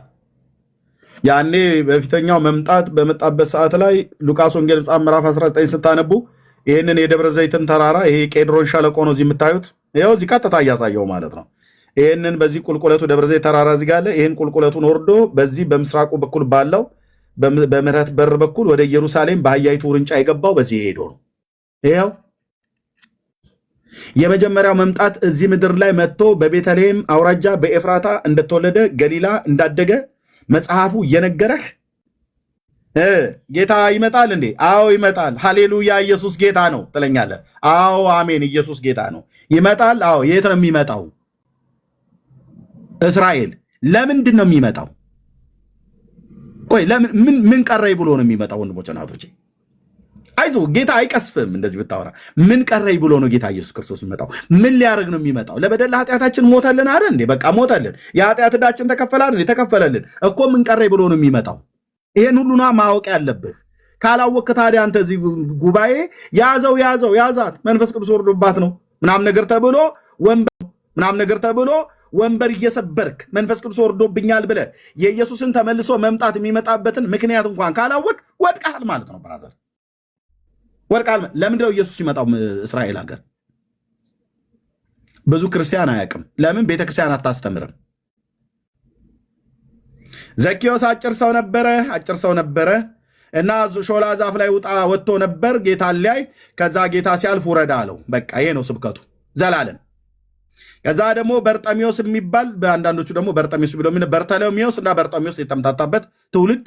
ኦኬ በርጠሚዎስ በኢያሪኮ መንገድ ዳር ተቀምጦ ጌታ በዚያ ሲያልፍ የዳዊት ልጅ ወይ ማረኝ ብሎ አለው። አዎ ብሏል። ልክ ናችሁ። ይሄም ይሰበካል፣ ምንም ጥርጥር የለውም። ዘላለም ግን ይህን ትሰብካለህ እንዴ?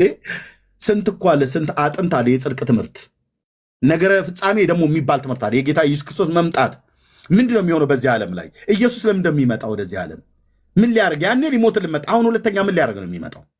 የሚመጣበት ዋነኛው ፐርፐዝ ምንድን ነው? ወንድሞች ናቶች፣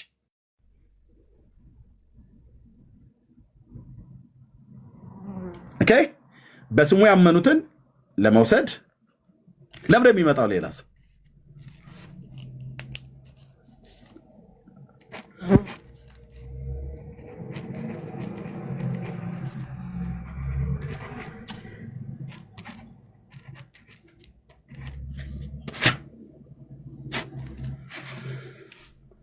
ይሄን ማን ያምናል?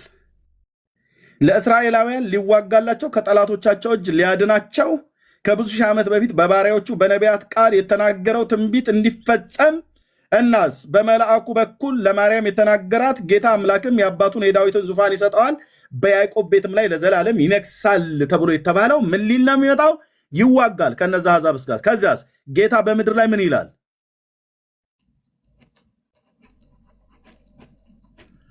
የሰይጣን አናቱ የተመታ ይሆን። ይሄን ሊያደርግ ነው የሚመጣው። አየህ ጲላጦስ የጻፍኩትን ጽፌያለሁ ብሎ አለ። የአይሁድ ንጉሳቸው ብሎ አይደል የጻፈው? አውርደው ሲሉት አላወርድም፣ የጻፍኩትን ጽፌያለሁ አለ። አለቀ። የጻፍኩትን ጽፌያለሁ።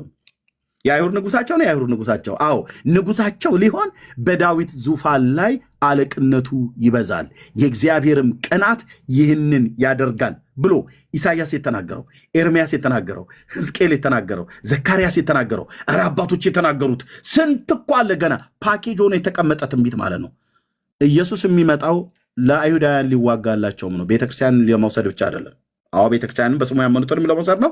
እንደሱ ደግሞ ለአይሁድም ጭምር ከአርማጌዶን ጦርነት ከሚሰበሰብባት የአሕዛብ መንግስታት ጠላቶቹን የሚያደቅ የይሁዳ አንበሳ ሆኖ እምሽክ ያደርጋቸዋል አልኩ። በእስራኤል ተራሮች ላይ ለዘላለም ይወድቃሉ። በኢየሱስ ስም ነቀልኩት ብለህ የማትለው ማለት ነው። የትንቢት ቃል በመጡበት ይቀራሉ፣ በጉ ያስቀራቸዋል። ከበጉ ቁጣ ማን ይሰውረናል ብለው የአሕዛብ መንግስታት ወደ ዋሻ፣ ወደ ንቃቃት፣ ወደ ሸለቆ፣ ወደ ድንጋይ፣ ወደ አለት ውስጥ ይገባሉ ይላል። ከበጉ ቁጣ ፊት ማን ሊቆም ይችላል እያሉ ማለት ነው። ይሯሯጣል። ያን የራሻ ያበለው ቻይናዊ ምናምን ነገር በሙሉ ከበጉ ቁጣ ማን ይሰውረናል እያሉ። አየህ ቤተክርስቲያን ይሄን አታስተምርም። እንዳልኩ ዘኬዎስ አጭር ሰው ነበረ ብቻ ነው ሁሉ ቀን የደንቆሮ ምን እንደሚባል ማለት ነው። መድረኮቻችን ለዚህ የተከፈቱ አይደሉ። ኦኬ ሺው ዓመት በተፈጸመ ጊዜ እንደውም ይሄ ሺው ዓመት ላይ ነው በኋላ ላይ ማለት ነው። የሺው ዓመት የታላቁ ነጭ ዙፋን ፍርድ ነው። እሱ ጋር ከመሆኑ በፊት ጌታችን ኢየሱስ ክርስቶስ በሚመጣ ሰዓት ላይ ለእነዚህ አሕዛብ መንግስታት እነዚህን አሕዛብ መንግስታትን ሲዋጋ የሚዋጋው ስለማን ሲል ነው? ስንት ሰው ይህን ያውቃል? አንተ ኢራን የምትባል ሀገር እስራኤልን ላጥፋ ብላ ስትል መፈክር እያስነሱባቸው ሲደነፉባቸው እና እንዴት ሄዳ ቴህራንን ትመታለች? መሞት ነበረባቸው። እስራኤል ያደረገችው ትክክል አይደለም ብለህ ትላለህ። ኢራንን ሄዳ በመደብደቧ ትክክል አይደለም፣ ፌር አይደለም፣ ሼሞኒ ዳውን ዳውን እስራኤል ትላለህ አይደል? ሰምቶሃል፣ በጉ ሰምተዋል። አንተም ብሎ ፍትህ ውስጥ ያለ እነሱን ጠዋት ነጋ ጠባ ፓርላማቸው ላይ ወጥተው ሞት ለእስራኤል እያሉ በፓርላማ ደረጃ ሲያውጁ አንድም ክርስቲያን ኢራን የምታደርገው ትክክል አይደለም ብሎ የተቃወመ የለም፣ አንድም። ምክንያቱም አብዛኛው የሀያቶላ ልጅ ነው በመንፈስ። እኔ አላምናችሁም አልኳችሁ። አብዛኞቻችሁ የጌታዬ መንፈስ በውስጥ ያለ ብለህ ብትል እኔ አላምንም። አንዳንዱ የሀያቶላ መንፈስ ነው። የሀያቶላ መንፈስ ማለት በፋርስ ምድር ላይ ያለ ገዢ ነኝ ብሎ ያለ አለቃ መንፈስ ማለት የአጋንንት መንፈስ ሚካኤል ማለት ገብርኤልና ሚካኤልን 21 ቀን የተቋቋመ መንፈስ ማለት ነው። ነውር እኮ ነው ወንድሞች እናቶቼ። የክርስቶስ መንፈስ እኔ ውስጥ አለ ብለህ የአይሁድን ሕዝብ ዝም ብለህ ትጠላለህ። ሰውን እንኳን ልትጠላ አይገባም። ማንም አይሁድም ይሁን ማንም ማለት ነው። እኔ በእውነት የጌታዬ መንፈስ ውስጥ ያለ ግን እስራኤላውያኖቹን ሳያቸው ያስጠሉኛል ይላል። በቃ አንተ የክርስቶስ መንፈስ ውስጥ የለም። የክርስቶስ መንፈስማ ውስጡ ያለ ሰው የክርስቶስን ዘር አይጠላም። ፋክት። ጌታ ኢየሱስ ለምን እንደሚመጣው ክርስቲያን ወገኖች ይመጣል አይደል? አዎ በደንብ ይመጣል። ለምን እንደሚመጣው እስራኤልን ሊያድናት እንደሚመጣ ስንቶቻችሁ ታውቃላችሁ? ለእስራኤላውያን ሊዋጋላቸው እንደሚመጣ ስንቶቻችሁ ታውቃላችሁ? የምታውቁ እስቲ 77 ቁጥር ጻፉ።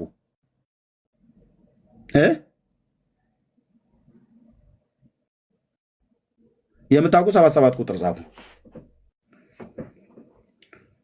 የምታውቁ የጌታ ኢየሱስ ክርስቶስ መምጣት እውነት ነው። አዎ ሲመጣ የሚመጣበትን ምክንያቱን ጭምርና ማወቅ ያለብህ ይኸው ዓለም እየሰማ እናገራለሁ። ለእስራኤል ከጠላቶቻቸው እጅ ሊያድናቸው ይመጣል። እጁ ላይ ያለውን ችንካር ያዩታል። ዘካርያስ ነው የተናገረው። አሁን ይህንን ማናቸውም አይሁድ ፊት ብገልጠው ይሸሻሉ። በእጅ ላይ ያለ ቁስል ምንድን ነው ብለው ይሉታል ይላል ዘካርያስ ትንቢት መጽሐፍት ላይ ታናክ ላይ ማለት ነው። የጌታ መምጣት ለምንድነው ማለት ነው? እስራኤልን ሊያድን። ስለዚህ እግዚአብሔር ከእስራኤል ጋር ያለውን ጉዳይ አልጨረሰም ማለት ነው። ታዲያ እግዚአብሔር ኪዳኑን ለዘላለም በዘላለም ኪዳን እስራኤልን ወዶት በዘላለም ምሕረት ምሯቸው ጉዳዩን ከነሱ ጋር ካልጨረሰ አንተ ከአረብ ጋር ተሰልፈ እስራኤል ትጥፋ አይሁድ ቡዳ እያልክ የምትሳደበው ኬት አምጥታችሁ ነው? ወንድሞች ናቶች፣ አይደረግም። ጌታችን ይመጣል። ድነትን በተመለከተ ቅድም ነግሬያቸዋለሁ። አይሁድ የሚሆን አሕዛብ በክርስቶስ ኢየሱስ ካመነ ብቻ ነው የሚድነው። ከዛስ ውጪ በስጋ ግን ሊያጠፏቸው የተሰማሩባቸውን የአሕዛብን መንግስታት ሊያጠፋቸው እሱም ደግሞ ማለት ነው ጌታችን ኢየሱስ ክርስቶስ በደብረ ዘይት ተራራ ላይ ይረግጣል። ማን ያለው? ዘካርያስ። አንድ ስልክ አለኝ፣ እሱን ለመመለስ መሄድ ያለብኝ ይመስለኛል። እነሆ እግዚአብሔር ቀን ይመጣል ይላል፣ ብዝበዛሽን በውስጥሽ ይካፈላሉ። ይሄ ገና ፓኬጅ ሆኖ የተቀመጠ ትንቢት ነው። አሕዛብን ሁሉ በኢየሩሳሌም ላይ ለሰልፍ ሰበስባለሁ። አሕዛብን ሁሉ ልብ በሉ፣ የአሕዛብ መንግስታት በኢየሩሳሌም ላይ ለሰልፍ ሰበስባለሁ። ይሄ ነው አርማጌዶን። ኦኬ። ኢየሱስ የሚመጣው በዚህ ጊዜ ነው። ልብ በሉ። ከተማይቱ ትያዛለች፣ ቤቶች ይበዘበዛሉ፣ ሴቶቻቸው ይነወራሉ። የከተማይቱ ማለት ነው። የከተማይቱ እኩሌታ ለምርኮ ይወጣል፣ ይማረካሉ አንዳንዶቹ። የቀረቡ ሕዝብ ግን ከከተማ አይጠፋም። እስራኤልም ሙሉ በሙሉ ከምድር ላይ ዋይፕ አድርጋ አታጠፋውም። እግዚአብሔርም ይወጣል ይላል። ይህ በዚያን ቀን እንደተዋጋ ከነዛ አሕዛብ ጋር ይዋጋል። በዚያን ቀን እግሮቹ በኢየሩሳሌም ትይዩ በምስራቅ በኩል ባለው በደብረ ዘይት ተራራ ላይ ይቆማሉ። ደብረ ዘይትም በመካከል ወደ ምስራቅና ወደ ምዕራብ ይሰነጠቃል፣ እጅግም ታላቅ ሸለቆ ይሆናል። የተራራውም እኩሌታ ወደ ሰሜን፣ እኩሌታውም ወደ ደቡብ ይርቃል። የተራራውም ሸለቆ እስከ አጸድ ይደርሳል። በተራራው ሸለቆ ትሸሻላችሁ። በይሁዳ ንጉሥ በኦዚያን ዘመን ከምድር መናወጥ በፊት እንደነበረው ትሸሻላችሁ። አምላኬ እግዚአብሔር ከቅዱሳኑ ጋር ይመጣል ይላል። ይኸው በጉ ማለት ነው። የአሁኑ እስራኤል ኢየሱስን አምላኬ ብሎ ስላልጠራው አንተ ተበሳይተን የተበሳይተን ማለት ነው። ነቢያቱም ብለው ነው የሚጠሩት መሲሁን አምላኬ መሲሁን የዳዊት ልጅ ማለት ነው። ይመጣል። እግሮቹ በደብረ ዘይት ተራራ ላይ ይቆማሉ፣ ተራራውም ለሁለት ይሰነጠቃል። እናስ በዚያን ቀን በረዶና ውርጭ ብርሃን አይሆንም፣ አንድ ቀንም ይሆናል፣ እሱም በእግዚአብሔር የታወቀ ቀን ይሆናል። እንዲህም ይሆናል፣ ቀንም አይሆንም ሌሊትም አይሆንም፣ ሲመሽም ብርሃን ይሆናል። በዚያን ቀን የሕይወት ውኃ ከኢየሩሳሌም ይወጣል፣ እኩሌታም ወደ ምስራቁ ባህር፣ እኩሌታም ወደ ምዕራቡ ባህር ይሄዳል። ይህም በበጋና በክረምት ይሆናል።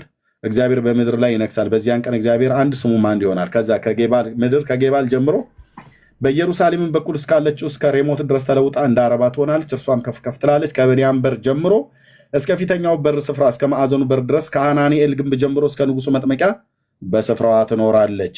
ሰዎች ይኖሩባታል። ከዚያ ወዲያ እርግማንም አይሆንም። ኢየሩሳሌም ተዘልላ ትቀመጣለች። ልብ በል። ኦኬ። እግዚአብሔርም ከኢየሩሳሌም ጋር የተዋጉትን አሕዛብ ሁሉ የሚቀስፍበት ቸነፈር ይህ ነው።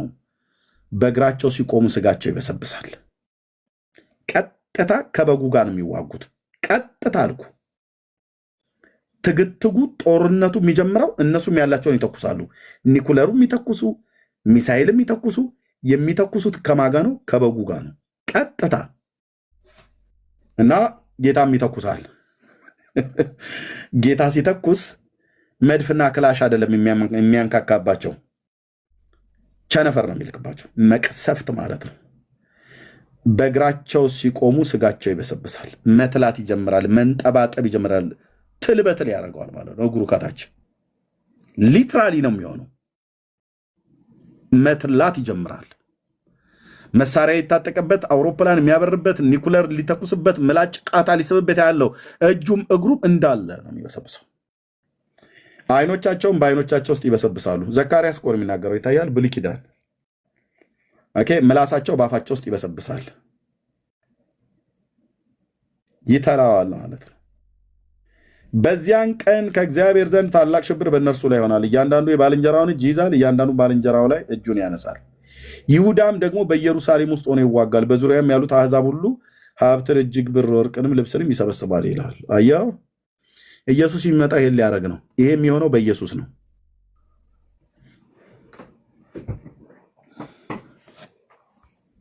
ኢየሱስ ለምን የሚመጣው ወደ ኢየሩሳሌም? ዳግም ምጽአት ይመጣል። የጌታ መምጫው ቀርቧል፣ የጌታ መምጫው ቀርቧል ብለን ብዙ ጊዜ እንሰብካለን አይደል? አንዳንዶች አዎ ቀርቧል፣ ልክ ነው። ግን ለምንድን ነው የሚመጣው? ምን ሊያደርግ ነው የሚመጣው? ምን ሊሰራ ነው የሚመጣው? የሚመጣበትን ዓላማ ሳያቅ ኢየሱስ ይመጣል እያሉ መጮ ተገቢ አይደለም። ሙሉን ነው መናገር ያለብን። አዎ ይመጣል፣ ልክ ነው። ሲመጣ ምን ሊያደርግ ነው? በምድር ላይ ሊነግስ። ከመንገሱ በፊት ለእስራኤል ራሱን ይገልጣል፣ ለጠላቶቹም ራሱን ይገልጣል።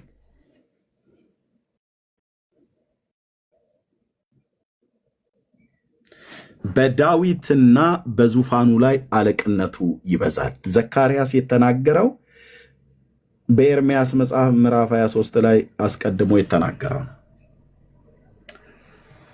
እነሆ ለዳዊት ጻድቅ ቁጥቋጥ የማስነሳበት ዘመን ይመጣል ይላል። ይሄ ተነስቷል፣ ልክ ነው። ዘካርያስ የተማነው ኤርምያስ ተናገረው ይላል እግዚአብሔር። እርሱም እንደ ንጉሥ ይነግሳል። አየው፣ ይሄ ገና ነው።